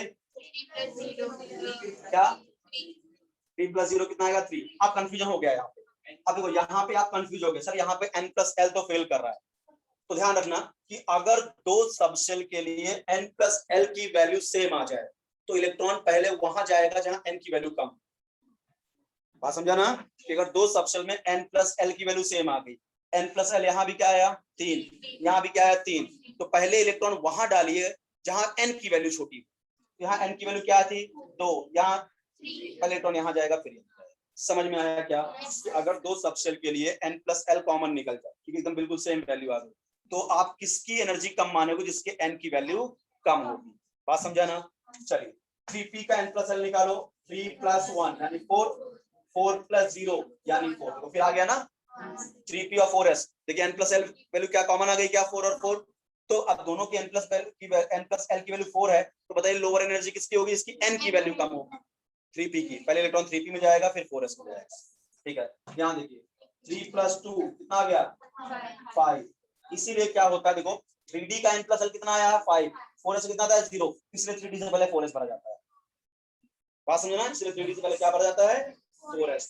बिल्कुल सिंपल सा रूल था, कुछ इसमें ऐसा कुछ है नहीं, ठीक है, सिंपल सा रूल है बेटा। आप बार रूल क्या बोलता है जाना है बेटा, ठीक है। तो n+l रूल, आप बार रूल क्या बोलता है कि सबशेल के अंदर इलेक्ट्रॉन फिल होते हैं इन the increasing order of their energy, ठीक है। और इतना आपको कम से कम याद रखना है, एनर्जी का ऑर्डर 3d तक 30 इलेक्ट्रॉन के लिए, ठीक है। और दूसरा आता है n+l रूल। n+l रूल क्या बोलता है कि उस सबशेल में इलेक्ट्रॉन पहले जाता है जिसके n+l की वैल्यू छोटी। जिस सबशेल का n+l कम हो गया उसकी एनर्जी कम मान के चलो। और हमेशा इलेक्ट्रॉन लोअर एनर्जी से हायर एनर्जी में ही ट्रांजिट होते हैं, या लोअर एनर्जी से हायर एनर्जी में ही फिलिंग होती है हमेशा। तो एनर्जी को कैसे डिसाइड किया गया? By the help of n+l rule. n+l rule आप बाउल रूल नहीं है, दिमाग से हटा, ठीक है। आप बाउल रूल बस वहीं पे खत्म, ठीक है। n+l रूल आप बाउल रूल का पार्ट नहीं है, ठीक है। तो यहाँ पे ये बस इतना बताता है कि सबशेल में कैसे इलेक्ट्रॉन की फिलिंग होती है, एनर्जी कैसे निकाली जाती है by the help of n+l rule. जिस सबशेल के n+l की वैल्यू कम होगी इलेक्ट्रॉन पहले वहां जाएगा, फिर जहां बड़ी होगी फिर इलेक्ट्रॉन वहां जाएगा। बात समझा क्या? और अगर 2 या 3 सबशेल के n+l की वैल्यू अगर कॉमन आ गई, सेम आ गई, तब क्या करोगे आप? जहां n की वैल्यू छोटी होगी पहले इलेक्ट्रॉन वहां जाएगा। समझ में आ गया n+l रूल? और ये आप होगा, ठीक है। अब देखो यहाँ तक अगर मैं इलेक्ट्रॉन की फीलिंग सिखा दूं आपको थोड़ा सा, देखो बहुत ध्यान से देखो। यहाँ पे क्या हो देखो, या तो ऐसे आप भर इलेक्ट्रॉन यहाँ देखो, यहाँ तक याद करो काम चल जाएगा। बट एक ऐसी सीरीज होती है, मैंने कई बार बताया है आपको, स्कूल स्कूल है ना, पढ़ाया था। Public school, public school, Delhi public school, Delhi public school, पाड़ू दिल्ली पब्लिक स्कूल, पाड़ू दिल्ली पब्लिक, बराबर। करें अब क्या करते थे हम लोग यहाँ पे, ठीक है। यहाँ पे पहले 1 रख दो, बहुत ध्यान समझो।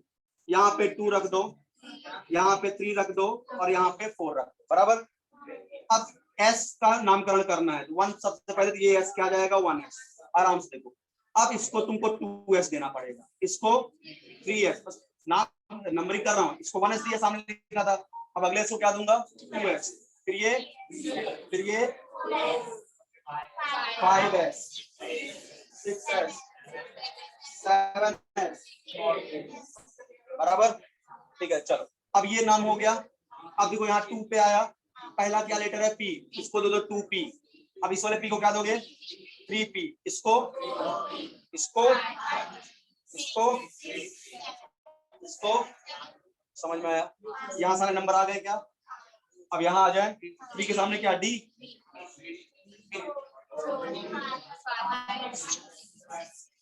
हो गया। यहाँ के सारे नंबर हो गए। अब यहाँ 4 है, 5 हो गया। बस अगर ये ऐसा बना लोगे तो इलेक्ट्रॉन भर डालोगे कितना भी पूछो। इलेक्ट्रॉन कैसे भरना है? पहले यहाँ जैसे लिखा हो वैसे भरना है, पहले यहाँ फिर यहाँ, फिर ये फिर ये फिर ये फिर ये। आप देखो यहाँ से चेक करो, 1s पहले भरे थे, 1s, फिर क्या? 2s, फिर 2p, 2p, 3s, 3s, 3p, 3p, 4s, 4s, 3d, 3d। समझा क्या? ठीक है, आगे बढ़ाते चले जाओ। 4p, 5s। हाँ, इतनी बात मत बोलना कि s में मैक्सिमम इलेक्ट्रॉन कितना भर सकते हो? 2, p में कितना? 6, p में कितना? 10, और f में कितना? 40। इतना ही भर सकते हो तुम मैक्सिमम। बात समझा ना? s में मैक्सिमम 2, p में मैक्सिमम 6, p में मैक्सिमम 10, और f में मैक्सिमम 40। समझ में आ रहा है क्या? ठीक है, चलो कुछ इलेक्ट्रॉनिक कॉन्फ़िगरेशन कर लेते हैं। कई बार इसको बता दिया, अब तक तो याद हो गया होगा। Electronic configuration.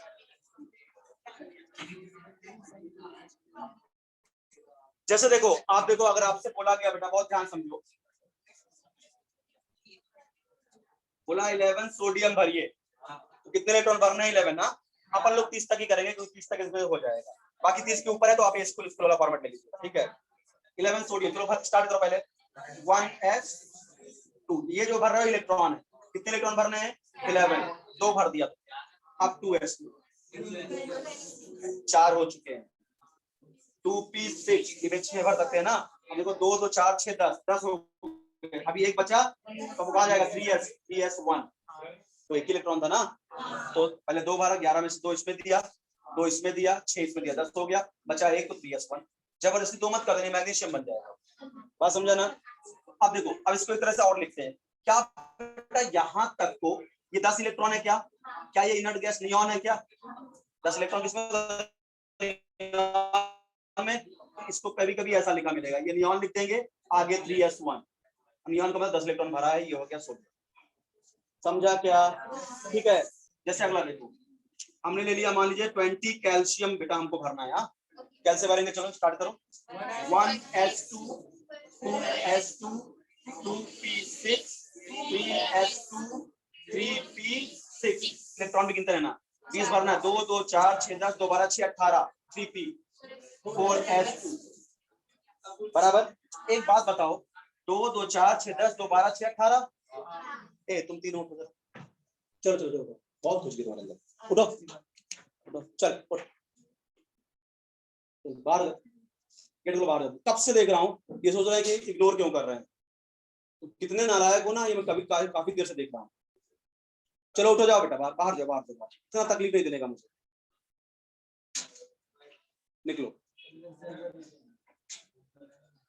इतनी बार निकाला जाता है इसको, इसकी दिमाग नहीं खुलता इसका।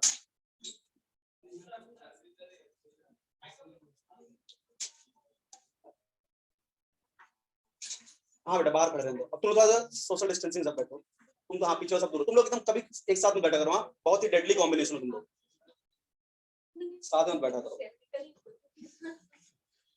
आइए देखो, ये हो गया बेटा आपका। तुम लोग भी राडार में हो, ध्यान रखना, अभी बचे हो तुम लोग, तुमको मैं खुद ठीक करूंगा आके पीछे, पहले मैं थप्पड़ मारूंगा फिर बाहर करूंगा, सारी स्मार्टनेस बाहर हो जाएगी तुम्हारी। 20 कर दिया, ठीक है। तो 2 2 4 6 10, 2 12 6 18, क्या 18 इलेक्ट्रॉन कोई इनर्ट गैस याद है? आर्गन। यहां से यहां तक हो सकता है ऐसा लिखा मिले, वो AR लिख दे, AR का मतलब तुमने 18 इलेक्ट्रॉन भर दिया, आगे क्या बचा? 4s2। जब क्वेश्चन सॉल्व करो तुमको ऐसे ही लिखेंगे, लिखे हुए वहां। बात समझा क्या? अच्छा, जैसे मान लो बेटा आपसे पूछ लिया उसने 28 निकल, 28 इलेक्ट्रॉन भरिए, हम 30 तक ही रहेंगे। चलो तो 28 भरो जरा, स्टार्ट करो। 1s2, 2s2, 2p6, 3s2, 3p6, 4s2, बेटा कितना हो गया? 2 2 4 6 10, 2 12 6 18, 2 20। उसके बाद अपने को 8 इलेक्ट्रॉन भरने हैं क्या? तो 3d8 बराबर हो गया। अच्छा एक बात बताओ, क्या यहाँ से यहाँ तक 18 इलेक्ट्रॉन है? आर्गन है वो, तो हो सकता है इसको ऐसा लिखा मिले आपको, आर्गन 80, और आगे जो बचा लिख दो 4s2 3d8। बात समझा क्या? 4s2 3d8 समझ में आ रहा है? चलो अच्छा, आयंस का भी लिख लोगे क्या? आयंस का इलेक्ट्रॉनिक कॉन्फ़िगरेशन, जैसे मान लो मैं आपसे बोलूं बेटा कि Ni+2 का इलेक्ट्रॉनिक कॉन्फ़िगरेशन लिखते हैं, आयंस का Ni+2, तो नॉर्मल पहले अपन लोग किसका लिखेंगे? निकल का, फिर उससे 2 इलेक्ट्रॉन निकाल देंगे। एक बात बता बेटा, नॉर्मल अगर Ni का इलेक्ट्रॉनिक कॉन्फ़िगरेशन लिखे हम तो 1s2, 2s2, 2p6, 3s2, 3p6, 4s2, 3d8 बराबर। पहले Ni लिख लो, ये तो निकल का हो गया 28 इलेक्ट्रॉन। और बहुत इंटरेस्टिंग है कि अच्छा अगर तुमको ऐसा है तो ऐसा भी लिख लो, यहां तक तो ऑर्गन ही हुआ, और 4s2 3d8 बराबर यही हुआ। अब 2 इलेक्ट्रॉन, अब ये तो 28 इलेक्ट्रॉन भरे हो ना, अपने को 26 ही भरने, 2 इलेक्ट्रॉन कम करना है, कहां से कम करूं? 4s से। ध्यान रखना, इलेक्ट्रॉन बाहर वाली सेल से निकलते हैं, गलती से 3d समझ, इसको बाहर वाला मत समझ लेना कि यहां से 2 निकाल देना, ठीक है। इलेक्ट्रॉन पहले आते भी 4s में है और जाते भी 4s से, ठीक है। 4s क्या है? आउटर मोस्ट सेल है ना बेटा, 3d से दूर है ना 4s, ये 4th सेल है और ये 3rd सेल है, कहां से इलेक्ट्रॉन निकालना आसान होगा?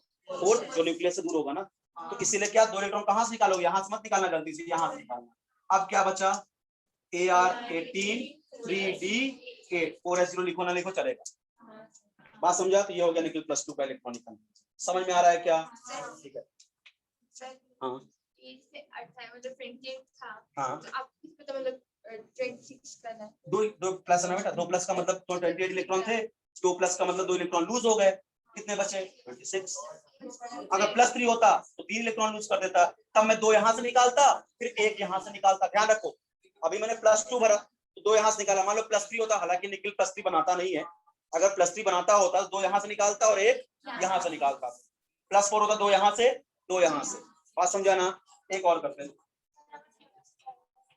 कितना। हाँ तो चलेगा ना, स्कूल वाला बताया था 30 ज्यादा होगा तो क्या होगा, वो भी तो बता देना पूरा आपको। मान लो आपको बता दो 3 का कॉन्फ़िगरेशन लिखना है, बहुत ध्यान सुनो। Fe का लिखना है कॉन्फ़िगरेशन, Fe+2 का लिखना है कॉन्फ़िगरेशन और Fe+3 का लिखना है, आयरन फेरस फेरिक। ठीक है, इनका इलेक्ट्रॉनिक कन्फिगरेशन लिखना है। आपको बता दिया गया है कि इनका जो Z है वो 26 है। Z क्या है इनका 26, यानी एटॉमिक नंबर 26 है।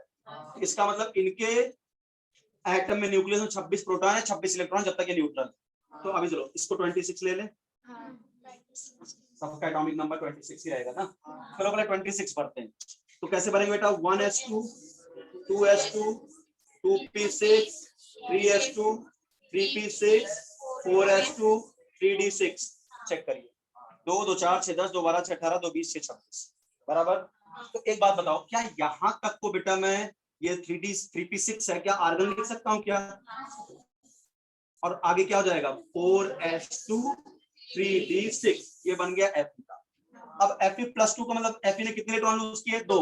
2 कहां से निकालू, यहां से पहले 4s से 2 इलेक्ट्रॉन यहीं से बाहर कर, तो क्या बच जाएगा ये आर्गन 18 में लिखना हो लिख लो 4s0 3d6, नहीं लिखना मत लिखो, ठीक है। अच्छा अब 3 इलेक्ट्रॉन निकालना है, गलती मत करना यहाँ के आगे बढ़ जाना, 3 आयरन से निकालना, मतलब ये आयरन था, आयरन+3 का 3 इलेक्ट्रॉन, तो क्या 2 यहां से निकलेगा फिर 1 यहां से निकलेगा, क्या बचेगा Ar हो जाएगा 4s0 3d5। ये हो गया, समझ में आ रहा है क्या? ठीक है, कोई डाउट तो नहीं किसी को इलेक्ट्रॉनिक कन्फिगरेशन में? अभी वो यही बढ़िया क्वेश्चन पूछ सकता था, ये दिया बोला इसका मैग्नेटिक मोमेंट बताओ, आपसे पूछ सकता था आयरन+3 का मैग्नेटिक मोमेंट बताओ। तो अब बताइए 3d है, d ऑर्बिटल बनाऊं, कितने इलेक्ट्रॉन है 5, कैसे भरा जाता है ये 10 पढ़ाऊंगा, इसको बोलते हैं हंट्स रूल, कि किसी भी ऑर्बिटल में पहले सिंगल सिंगल इलेक्ट्रॉन भरे जाते हैं फिर पेयरिंग स्टार्ट होती है। तो 5 इलेक्ट्रॉन है, पहला दूसरा तीसरा चौथा पांचवा, अब छठा आएगा तो यहाँ पेयर हो, मतलब 5 को आप गलती से भी ऐसे नहीं भर सकते कि 5 ऑर्बिटल है 1 2 3 4 5, ये गलत हो गया। पहले आप सिंगल सिंगल इलेक्ट्रॉन भरेंगे फिर क्या करेंगे पेयरिंग करेंगे, ठीक है, इसको हंट्स रूल बोलते हैं, पढ़ा दूंगा, ठीक है। आइए तो 3d5 का मतलब क्या, कितने अनपेड इलेक्ट्रॉन हो गए बेटे 5, कितने अनपेड इलेक्ट्रॉन हो गए 5, यानी आयरन+3 में हाउ मेनी अनपेड इलेक्ट्रॉन 5। तो बोला मैग्नेटिक मोमेंट बता दो, तो मैग्नेटिक मोमेंट का फॉर्मूला होता है √n n+2 bore magneton unit होती है। n क्या है आपका नंबर ऑफ अनपेड इलेक्ट्रॉन, कितने अनपेड इलेक्ट्रॉन 5, बस रख के सॉल्व कर दो क्वेश्चन को। 5 + 2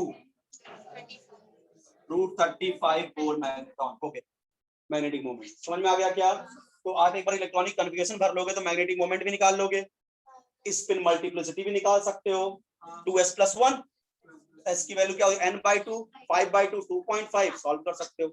बात समझा?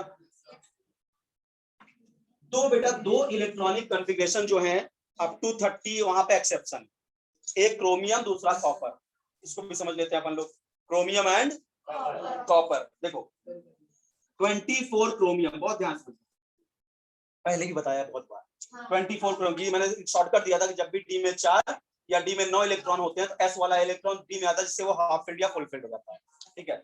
चलो 24 क्रोमियम भरा जाए, 1s2 2s2 2p6 3s2 3p6 4s2 3d4, 24 electron भरना था बेटा, 2 2 4 6 10 2 12 6 18 2 20 4 24, मतलब होना तो यही चाहिए, एक्सपेक्टेड तो यही था, बट ऑब्जर्व क्या हुआ वो देखिए। यहाँ पे आप देखो, यहाँ तक तो आर्गन लिख सकता हूँ आराम से, Ar4s2 3d4। ध्यान रखें जब भी डी लास्ट इलेक्ट्रॉन डी में चले जाएं, अच्छा ठीक है चलो 3d4, जब भी लास्ट इलेक्ट्रॉन डी में जाए, डी में 4 इलेक्ट्रॉन हो या डी में 9 इलेक्ट्रॉन हो, तो एक s वाला इलेक्ट्रॉन कहां जाता है? डी में, क्योंकि अपने को पता है हाफ फिल्ड और फुल फिल्ड जो ऑर्बिटल होते हैं वो एक्स्ट्रा स्टेबल होते हैं। जो हाफ फिल्ड और फुल फिल्ड ऑर्बिटल होते हैं वो बहुत ज्यादा स्टेबल। देखो ये डी में है, डी का हाफ फिल्ड क्या होगा? 1 2 3 4 5 यानी d5, और डी का फुल फिल्ड क्या होगा? 1 2 3 4 5 6 7 8 9 10 यानी d10। तो d5 या d10 एक्स्ट्रा स्टेबल होगा। ठीक है, ये क्यों एक्स्ट्रा स्टेबल होता है ये 12th में पढ़ोगे, जैसे आपको पढ़ाएंगे coordination chemistry, Jahn Teller distortion, तब समझेगा, अभी कुछ नहीं समझेगा। ठीक है, अभी याद करो बस, स्टेबल होता है। ठीक है, तो हाफ फील्ड या फुल फील्ड जो ऑर्बिटल होते हैं वो एक्स्ट्रा स्टेबल होते हैं। तो अभी बताओ d4 का मतलब ना तो ये हाफ फील्ड है ना ही फुल फील्ड, इसको एक इलेक्ट्रॉन मिल जाए क्या d5 बन जाएगा क्या? और इनको कोई तकलीफ भी नहीं है, क्योंकि s में क्या होता है, एक ही ऑर्बिटल, 2 रहा तो फुल फील्ड तब भी उस जिंदगी में खुश था, एक भी हो जाए तब भी खुश रहेगा, क्योंकि हाफ फील्ड तो हूं। बात समझा ना? इसीलिए अपना एक इलेक्ट्रॉन बेटा किसको दे देता है? डी को। और इसका सही इलेक्ट्रॉनिक कॉन्फ़िगरेशन होता है 4s1 3d5। ध्यान रखेंगे क्रोमियम एंड कॉपर, तो क्रोमियम का ध्यान रखेंगे क्या हो गया। ठीक है, अब आपसे कोई पूछे क्रोमियम +3 का कॉन्फ़िगरेशन बताइए, तो एक यहां से निकाल देना, 2 यहां से निकाल देना, 3d3। ये सब कर लोगे ना, ++ लिख के देगा तो। अच्छा, अगला है बेटा कॉपर इलेक्ट्रॉनिक। कॉपर में भी एक्सेप्शन है। हाँ, 3D सीरीज में अपने को 30 तक पूछेगा, 30 तक में क्रोमियम और कॉपर 2 एक्सेप्शन है। जब नेक्स्ट ईयर पढ़ोगे डी ब्लॉक तो वहां पे बहुत सारे एक्सेप्शन आ जाएंगे। डी ब्लॉक में सिल्वर भी, भाई कॉपर के नीचे कौन है? सिल्वर, सिल्वर के नीचे क्या है? गोल्ड, तीनों एक्सेप्शन हो जाएंगे। क्रोमियम नीचे क्या है? मॉलिब्डेनम, मॉलिब्डेनम नीचे क्या है? टंगस्टन, वो भी एक्सेप्शन हो जाएगा। पैलेडियम एक्सेप्शन हो जाता है, प्लैटिनम एक्सेप्शन हो जाता है, वो आप 12th में पढ़ोगे, अभी मैं आपको परेशान नहीं करूंगा। आइए, तो अभी 30 तक ही रहेंगे। 29 कॉपर, और मेरा टॉपिक भी नहीं, 29 कॉपर, चलिए भरे। 1s2 2s2 2p6 3s2 3p6 4s2 3d9, और भी होना चाहिए। 29 इलेक्ट्रॉन है, 2 2 4 6 10 2 12 6 18 2 20। तो इसको बताओ क्या 18 तक को आर्गन लिख सकता हूँ क्या? और ये 4s2 3d9, क्या डी में 4 या 9 इलेक्ट्रॉन दिख गए? अगर इसको एक मिल जाए क्या ये फुलफिल्ड हो जाएगा क्या? d10, इसीलिए s का एक इलेक्ट्रॉन बेटा यहाँ चला जाएगा। ठीक है, और ये इसका सही इलेक्ट्रॉनिक हो जाएगा 4s1 3d10 3d10। बात समझे ना? 4s1 3d10। अब पीरियोडिक टेबल में कॉपर के नीचे क्या है? सिल्वर है, सिल्वर के नीचे गोल्ड है, उससे इलेक्ट्रॉनिक कॉन्फ़िगरेशन रखेंगे। बस ये हो जाएगा सिल्वर के लिए 5s1 4d10, 6s1 आपका 7d10 हो जाएगा गोल्ड के लिए। बट जाना आप 30 तक याद रखो। समझ में आ रहा है क्या? तो कॉपर एंड क्रोमियम 2 एक्सेप्शन है। क्रोमियम में d4 था वो d5 हुआ, और यहाँ d9 था वो d10 हो जाएगा। ठीक है, हाफ फिल्ड और full filled shell extra stable होती है। तो बताओ आपको power rule, n+l rule, electron की फिलिंग समझ में आ गई? ठीक है, 30 के ऊपर जाएगा तो बेटा स्कूल वाला फॉर्मेट अपना लेना, मोस्टली पूछेंगे नहीं आपसे। चलिए अब बात कर लेते हैं हम लोग, दूसरा है अपने पास हंट्स रूल। हंट्स रूल, इसको बोलते हैं hunts rules of maximum multiplicity.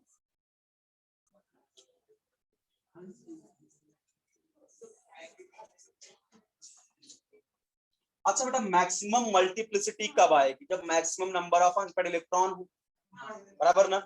तो हंट्स रूल क्या बोलता है कि जब भी किसी डीजेनरेट ऑर्बिटल, डीजेनरेट ऑर्बिटल क्या होता है? जिसकी एनर्जी इक्वल हो। जैसे मैं मान लीजिए मैंने ले लिया 3p, मैंने ले लिया 3p ऑर्बिटल, ये कौन सा ऑर्बिटल है बेटा? 3p। तो आई होप ये 3px, ये 3pz और ये 3py, बराबर, ये डीजेनरेट ऑर्बिटल है। थर्ड का p ऑर्बिटल डीजेनरेट है। बोला जब भी इलेक्ट्रॉन की फिलिंग होती है तो पहले इलेक्ट्रॉन हर ऑर्बिटल में सिंगल सिंगल भरे जाते हैं, उसके बाद पेयरिंग स्टार्ट होती है, क्योंकि मैक्सिमम मल्टीप्लिसिटी मेंटेन करना है। तो अगर मुझे मान लो p1 भरना है तो क्या मैं ऐसे भरूंगा? अब अगर मुझे बेटा p2 भरना है, 2 इलेक्ट्रॉन भरना है, ये p1 था, अब p2 भरना है तो ऐसे नहीं कर दूंगा। ठीक है, एक इलेक्ट्रॉन इसमें भरा तो दूसरा इसमें डालूंगा, इससे मल्टीप्लिसिटी बढ़ती जाए, स्पिन मल्टीप्लिसिटी। ठीक है, इससे क्या होता है? एक्सचेंज बढ़ते हैं, और एक्सचेंज से हमेशा क्या होती है? एनर्जी क्या होती है? रिलीज होती है, इसलिए स्टेबिलिटी बढ़ती है। ठीक है, अब यहाँ पे देखो p3 भरना है तो कैसे भरूंगा 1 2 और 3 बराबर। अब अपने को अगर P4 भरना है, अब पेयरिंग स्टार्ट होगी। ठीक है, अब आपकी पेयरिंग स्टार्ट होगी 1 2 3 4। और इसके क्वेश्चन इतने आसान आएंगे ना, देख के पहचान जाओगे। सीधे पूछेगा which is not according to the Hund's rule, तो P4 दे देगा। एक बार P4 एक ऑप्शन ऐसे भरा दिखेगा, एक में P4 को ऐसे भर देगा वो 1 2 3 4 ऐसे। आप पहचान होगा सही कहां पे भरा गया है। बात समझा क्या?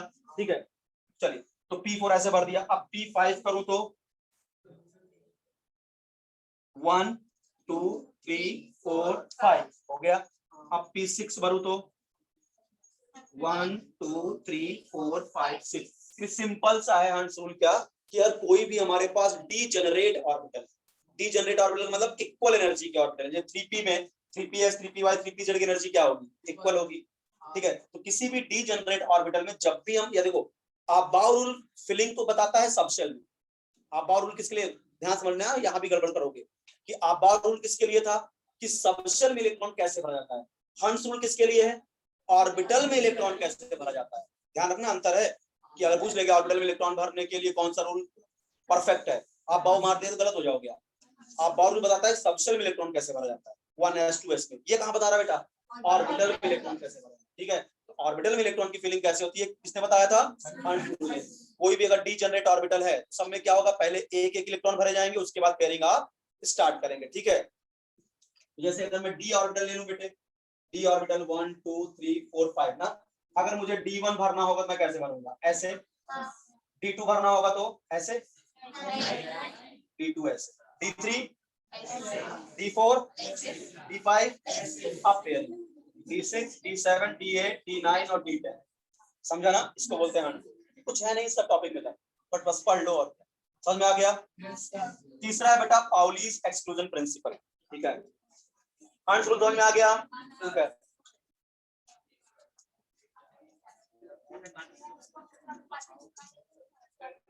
चलिए तीसरा आपके पास, तीसरा रूल जो है पाउलीज एक्सक्लूजन प्रिंसिपल। इनका नाम फिर सुनोगे जब मैं केमिकल बॉन्डिंग चैप्टर पढ़ाऊंगा, वैलेंस बॉन्ड थियरी वीबीटी, फिर पाउलीज आ जाएंगे। देखिए पाउलीज एक्सक्लूजन प्रिंसिपल ये क्या बोलते हैं कि किसी भी ऑर्बिटल में, बड़ा सिंपल सा रूल है इसका, किसी भी ऑर्बिटल में किन्हीं भी दो इलेक्ट्रॉनों का चारों क्वांटम नंबर सेम नहीं हो सकता। ये क्या बोलते हैं कि किसी भी दो इलेक्ट्रॉन के लिए, कोई भी दो इलेक्ट्रॉन पकड़ लो, किसी भी दो इलेक्ट्रॉन के लिए 4 quantum number never be same. अगर 3 सेम हो भी गया तो कम से कम स्पिन तो अपोजिट हो ही जाएगा। बात समझा क्या, यानी क्या बोल रहे थे कि किसी भी दो इलेक्ट्रॉनों के लिए किसी भी ऑर्बिटल में रख के किन्हीं भी दो इलेक्ट्रॉनों का 4 क्वांटम नंबर कभी भी सेम नहीं आ सकता। अगर 3 सेम हो भी गया तो स्पिन तो प्लस ऑफ माइनस ऑफ हो ही जाएगा। बात समझा क्या, जैसे एग्जांपल देखो, जैसे मैं ले लूं बेटा 2He4 हीलियम ले लिया, अगर इसका इलेक्ट्रॉनिक कॉन्फ़िगरेशन बनूं तो क्या 1s2 जो इलेक्ट्रॉन है। अब अगर इसका ऑर्बिटल डायग्राम बनूं तो अकॉर्डिंग टू हंट्स रूल कुछ ऐसा होगा क्या, तो ये क्या हीलियम का पहला इलेक्ट्रॉन है, क्या ये हीलियम का सेकंड इलेक्ट्रॉन है। चलो इन दोनों इलेक्ट्रॉन के लिए चारों क्वांटम नंबर की वैल्यू निकालते हैं। अच्छा बेटा n की वैल्यू अगर देखा जाए तो n की वैल्यू तो 1 ही होगी, n के लिए क्या होगी 1। s सबसेल के लिए l की वैल्यू क्या होती है, m की वैल्यू -L2 + L 0, और पहला इलेक्ट्रॉन क्लॉकवाइज प्लस है। अब दूसरे इलेक्ट्रॉन निकालो जरा, चारों क्वांटम नंबर, n क्या होगा 1, l क्या होगा 0, m क्या होगा 0, लेकिन s क्या होगा -, बदल गया ना एक क्वांटम नंबर। बात समझा क्या, तो किन्हीं भी दो इलेक्ट्रॉनों के लिए चारों क्वांटम संख्याओं का मान समान नहीं हो सकता। अगर 3 समान भी आ जाए चौथे में अंतर आ जाएगा। समझ में आ गया क्या, उसको बोलते हैं पाउलीज एक्सक्लूजन प्रिंसिपल। कुछ भी नहीं है, एकदम छोटी सी बात, बस हो गया खत्म। कोई और डाउट है किसी को इसमें, कोई डाउट हो ही नहीं। चलिए तो ये हो गया बेटा आपके इलेक्ट्रॉनिक कॉन्फ़िगरेशन से रिगार्डिंग जितने भी आपके रूल्स थे। हमने आप बाउ रूल पढ़ाया जो सबसेल में इलेक्ट्रॉनिक कॉन्फ़िगरेशन को भरना सिखाया, n+L रूल बताया आपको, हंट्स रूल बताया और मैक्सिमम मल्टीप्लिसिटी बताया। ठीक है, अभी अपने पास जो अगला टॉपिक आता है बेटा फोटो इलेक्ट्रिक इफेक्ट। अगला टॉपिक क्या है अपना, फोटो इलेक्ट्रिक इफेक्ट। बहुत ध्यान समझिएगा, फोटो इलेक्ट्रिक इफेक्ट।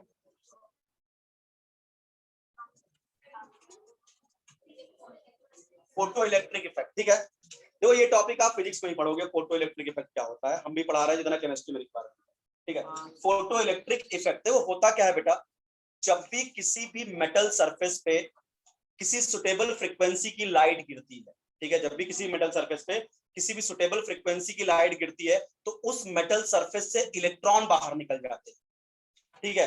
वो जो इलेक्ट्रॉन निकलते हैं उनको फोटो इलेक्ट्रॉन्स बोलते हैं। क्या बोलते हैं? Photo electrons. मतलब देखो एक समझिएगा एक्सपेरिमेंट क्या है। मान लीजिए हमने एक ट्यूब लिया, यहाँ पे क्वार्ट्ज का हमने लगा दिया विंडो, इधर हमारे दो मेटल की प्लेट ले लिया हमने, इसको हमने जोड़ दिया अमीटर से जो फ्लक्चुएशन बताएगा, ये बैटरी वैटरी लगा दिया यहाँ पे। अब ये दोनों मेटल की प्लेट है, यहाँ से सनलाइट आ रही है और इस प्लेट पे गिर रही है, सनलाइट आके इस मेटल की प्लेट पे आके सनलाइट टकरा रही है। जैसे इस मेटल की प्लेट पे सनलाइट गिरेगी, यहाँ क्वार्ट्ज का क्या लगा है? विंडो। क्वार्ट्ज का विंडो क्यों लगाया गया? ग्लास का ही क्यों नहीं दिया? भाई ग्लास का लगाऊंगा तो ग्लास कुछ सनलाइट पे एब्जॉर्ब भी कर सकता है, क्वार्ट्ज एब्जॉर्ब नहीं करता, पूरी पूरी सनलाइट अंदर आएगी। बात समझा? तो जब क्या हुआ, ऊपर से सनलाइट आ रही है, इस मेटल की प्लेट पे गिर रही है, जैसे ही सनलाइट इस मेटल की प्लेट पे गिरेगी तो यहाँ से इलेक्ट्रॉन, इस मेटल से इलेक्ट्रॉन निकलना स्टार्ट हो जाएंगे और ये किधर चलेंगे? इस वाली प्लेट की तरफ। किधर चलेंगे? इस वाली प्लेट तरफ पहुंचेंगे। तो क्या सर्किट कंप्लीट हो जाएगी? जब इलेक्ट्रॉन यहाँ से निकल के यहाँ पहुंचेंगे सर्किट कंप्लीट हो जाएगी, और सर्किट कंप्लीट हो गए तो करंट फ्लो होगा, ठीक है। तो इस करंट को बोलेंगे फोटो करंट। क्या बोलेंगे? Photo current. तो बड़ा सिंपल सा फिनोमिना होता है क्या, कि जब भी किसी भी मेटल की सरफेस पे सुटेबल फ्रीक्वेंसी की लाइट गिरती है, देखो उस फ्रीक्वेंसी का भी वैल्यू भी आप बताऊंगा, कि उससे कम फ्रीक्वेंसी गिरा तो फोटो इलेक्ट्रॉन्स नहीं निकलेंगे, ठीक है। तो अगर किसी भी मेटल सरफेस पे एक सुटेबल फ्रीक्वेंसी की लाइट जब गिरती है तो उस मेटल सरफेस से इलेक्ट्रॉन इजेक्ट आउट होते हैं, इलेक्ट्रॉन्स बाहर निकलते हैं, और वो इलेक्ट्रॉन दूसरी प्लेट की तरफ पहुंचते हैं। इन इलेक्ट्रॉन्स को क्या बोलेंगे? Photo electrons. क्यों? सनलाइट की वजह से निकले हैं फोटो इलेक्ट्रॉन्स। अब ये इलेक्ट्रॉन जब यहाँ पहुंचेंगे सर्किट कंप्लीट हो गया, इससे करंट फ्लो करेगी, जिसे क्या बोलेंगे? Photo current. और इस पूरे फिनोमिना को क्या बोलेंगे? Photo electric effect. क्या बोलेंगे? Photo electric effect. यानी जब भी किसी भी मेटल सरफेस पे सुटेबल फ्रीक्वेंसी की लाइट जब इंसिडेंट होती है तो उस मेटल सरफेस से इलेक्ट्रॉन इजेक्ट होते हैं, और वो इलेक्ट्रॉन यहाँ से कहां तक पहुंचेंगे? इस जगह पहुंचेंगे। तो इलेक्ट्रॉन यहाँ से यहाँ पहुंचेंगे, इसका मतलब इसको बोलते हैं, इस वाली प्लेट को बोलेंगे इमिटर प्लेट। यहां से क्या हो रहा है? इलेक्ट्रॉन एमिट हो रहे हैं, इसको बोलते हैं कलेक्टर प्लेट। यहाँ पे इलेक्ट्रॉन कलेक्ट हो रहे हैं ना, कलेक्टर प्लेट। तो यहाँ से इलेक्ट्रॉन यहाँ तक पहुंचते हैं, तो ये जो इलेक्ट्रॉन्स हैं इनको फोटो इलेक्ट्रॉन्स बोलते हैं, इनके कारण जो करंट फ्लो हो रही है उसको फोटो करंट्स बोलते हैं, और इस पूरी फिनोमिना को फोटो इलेक्ट्रिक इफेक्ट बोलते हैं। Photo electric effect. बात समझ में आ रहा है? अभी बहुत बातें होंगी, पहले नॉर्मल चीज समझ। इसको बताया था एक साइंटिस्ट ने, हर्ट्ज थे, 1887 तक में बताया था इस फिनोमिना को क्या होता है, बट प्रॉपर एक्सप्लेन नहीं कर पाए थे क्योंकि बड़ी अजीब चीज यहाँ देखने को मिली। नॉर्मली क्या होता है आपको पता है बेटा, कि नॉर्मली जब हम फ्रीक्वेंसी, लाइट की फ्रीक्वेंसी बढ़ाते हैं ना, तो काइनेटिक एनर्जी बढ़नी चाहिए। फ्रीक्वेंसी बढ़ाने से क्या बढ़नी चाहिए? Kinetic energy. और इंटेंसिटी बढ़ाने से क्या बढ़ना चाहिए आपका? मतलब जैसे आप इंटेंसिटी और फ्रीक्वेंसी की अगर बात करूं, जैसे आप अपने घर में टीवी देखते हो, तो आप एक समय पे एक ही चीज कर सकते हो, या तो टीवी का कलर चेंज कर सकते हो या तो उसकी ब्राइटनेस चेंज कर सकते हो। एक साथ कभी दोनों करके देखो, कभी नहीं होगा, ठीक है। यानी एक समय पे एक ही काम करो, या तो टीवी की ब्राइटनेस बढ़ाओ, ब्राइटनेस का मतलब तुम इंटेंसिटी बढ़ा रहे हो, ठीक है, या तुम टीवी का कलर चेंज कर रहे हो यानी फ्रीक्वेंसी चेंज कर रहे हो। क्या एक साथ दोनों काम कर सकते हो अपनी टीवी में? क्या तुम कि ब्राइटनेस भी बढ़ा रहे हो और क्या करते हैं, कलर भी चेंज हो रहा कर रहे हो? ऐसा नहीं होता, एक समय पे एक ही काम होगा। इन्होंने ऑब्जर्वेशन जरा देखिएगा क्या था, कि जब इन्होंने इंसिडेंट लाइट की फ्रीक्वेंसी बढ़ाई तो काइनेटिक एनर्जी बढ़ गई आपकी, किसके? इलेक्ट्रॉन्स की। फोटो इलेक्ट्रॉन फ्रीक्वेंसी से क्या बढ़ गई?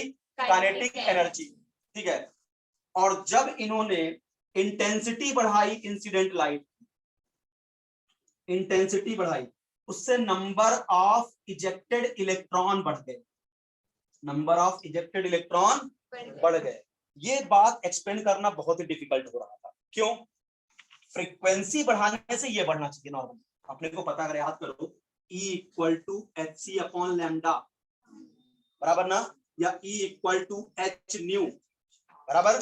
एक बात बताओ, अगर मैं फ्रीक्वेंसी बढ़ाऊंगा तो इंसिडेंट लाइट की एनर्जी बढ़ेगी, और अगर ज्यादा एनर्जी की लाइट पड़ेगी तो ज्यादा इलेक्ट्रॉन निकलना चाहिए। बात जरा समझो, बहुत इंटरेस्टिंग फैक्ट है ये, कि नॉर्मली अगर मैं फ्रीक्वेंसी बढ़ाऊं, भाई लाइट ही तो आ रही ना बेटा, लाइट की फ्रीक्वेंसी में प्लैंक क्वांटम थियरी, ठीक है। तो अगर लाइट की फ्रीक्वेंसी अगर बढ़ेगा तो एनर्जी बढ़ना चाहिए, एनर्जी बढ़ना चाहिए तो इलेक्ट्रॉन आना चाहिए यहाँ पे। तो इन्होंने क्या किया, फ्रीक्वेंसी बढ़ाने से नंबर ऑफ इजेक्टेड इलेक्ट्रॉन क्या होने चाहिए, बढ़ने चाहिए थे। अगर ज्यादा फ्रीक्वेंसी की लाइट भेजूं यहाँ पे तो नंबर ऑफ इलेक्ट्रॉन ज्यादा इजेक्ट होने चाहिए थे, ठीक है। और कम फ्रीक्वेंसी की लाइट भेजूं तो नंबर ऑफ इलेक्ट्रॉन कम होने चाहिए, बट ये फ्रीक्वेंसी बढ़ाने से क्या बढ़ गया, काइनेटिक। नॉर्मली इंटेंसिटी बढ़ाने पर क्या बढ़ना चाहिए था, kinetic energy. Intensity of light बढ़ाने पर क्या बढ़ना चाहिए था, काइनेटिक एनर्जी। यानी वो सब उल्टा रहा था, बात समझा ना। और इनसे जब पूछा गया हर्ट्ज से 1887 में कि यार ये चीज तुम लिख रहे हो ना, जो तुम्हारा दो ऑब्जर्वेशन है कि जब तुम फ्रीक्वेंसी बढ़ा रहे हो इंसिडेंट लाइट की तो काइनेटिक एनर्जी इजेक्टेड इलेक्ट्रॉन की बढ़ जा रही है। देखो तुमको सिंपल सा बात बताऊं, होता क्या है, जब लाइट गिरती है, बराबर, जब लाइट गिरती है ना बेटा, तो लाइट का कुछ पार्ट इलेक्ट्रॉन निकालने में खर्च होगा, यानी न्यूक्लियस की बाइंडिंग एनर्जी में जाएगा, क्योंकि इलेक्ट्रॉन तो न्यूक्लियस के प्यार में बंधा होगा ना। बात समझा क्या। तो जब आप लाइट भेजोगे तो कुछ लाइट कहाँ इस्तेमाल होगी, उस इलेक्ट्रॉन को न्यूक्लियस से बाहर निकालने में। तो वो इलेक्ट्रॉन निकल के कहां तक आएगा, मान लो सपोज करो ये मेटल है, बहुत ध्यान से समझिएगा, ये मेटल है, यहाँ पे इलेक्ट्रॉन है। जब यहाँ पे इंसिडेंट लाइट आएगी तो इस लाइट का कुछ हिस्सा होगा इसको यहाँ से सरफेस तक उठा के लाने में, न्यूक्लियस से निकाल के, ठीक है, यहाँ तक लाने में। उसके बाद जो बची हुई एनर्जी होगी ये इसको काइनेटिक एनर्जी प्रोवाइड कर देगी। यानी जितनी भी लाइट डालूंगा वो दो पार्ट में बढ़ जाती है, एक क्या, इलेक्ट्रॉन को मेटल से सरफेस तक लाने में, निकालने में, न्यूक्लियस के प्यार से बाहर निकालने में, ठीक है। और दूसरा, एक बार बाहर निकल गया तो उसको एनर्जी देके भगा दे, इसको बोलते हैं वर्क फंक्शन, वर्क फंक्शन बोलते हैं, ठीक है। तो इस चीज को ये नहीं बता पाए कि बोले यार ये अजीब सा तुम बता रहे हो, फ्रीक्वेंसी बढ़ रही है तो काइनेटिक एनर्जी बढ़ रही है इलेक्ट्रॉनों की। यानी जब मैं ज्यादा फ्रीक्वेंसी की लाइट डाल रहा था तो ये जो इलेक्ट्रॉन भाग रहे थे ना, तेज से भाग रहे थे, कम फ्रीक्वेंसी की लाइट डाल रहा था तो ये इलेक्ट्रॉन धीरे धीरे चल रहे थे, ठीक है। जब मैं इंटेंसिटी लाइट की बढ़ा रहा था, ठीक है, इंटेंसिटी, तो नंबर ऑफ इलेक्ट्रॉन यहां से ज्यादा निकल रहे थे। लाइट की इंटेंसिटी बढ़ाने पे, नॉर्मली बढ़ाने पे ही काम होना चाहिए था कि नंबर ऑफ इलेक्ट्रॉन ज्यादा निकलने चाहिए थे। इस बात को एक्सप्लेन नहीं कर पा रहे थे हर्ट्ज। 1887 से लेके ऑलमोस्ट 1905 तक ऐसे ही चलता रहा। बस हाँ, 1901 में प्लैंक ने अपनी क्वांटम थ्योरी दे दी थी, equal to H C upon lambda बता दिया था उसने, ठीक है। इसी का इस्तेमाल करके आपके 1901 में आ गया था प्लैंक क्वांटम थ्योरी, और 1887 से लेकर 1905 तक ये चीज एक्सप्लेन नहीं हो पाई कि भाई ऐसा क्यों हो रहा है, फ्रीक्वेंसी बढ़ाने पर काइनेटिक एनर्जी कैसे बढ़ रही है। फ्रीक्वेंसी, अगर लाइट की फ्रीक्वेंसी ज्यादा है तो यहाँ से इलेक्ट्रॉन ज्यादा निकलने चाहिए, ठीक है, और अगर इंटेंसिटी बढ़ाऊंगा तो इसकी काइनेटिक एनर्जी ज्यादा होनी चाहिए, ठीक है। लेकिन ये क्या चल रहा है, बात समझ में आ रहा है क्या। तो इसको एक्सप्लेन किया एक बहुत अच्छे साइंटिस्ट थे, आइंस्टाइन, नाम सुना होगा सर, बराबर ना, ठीक है।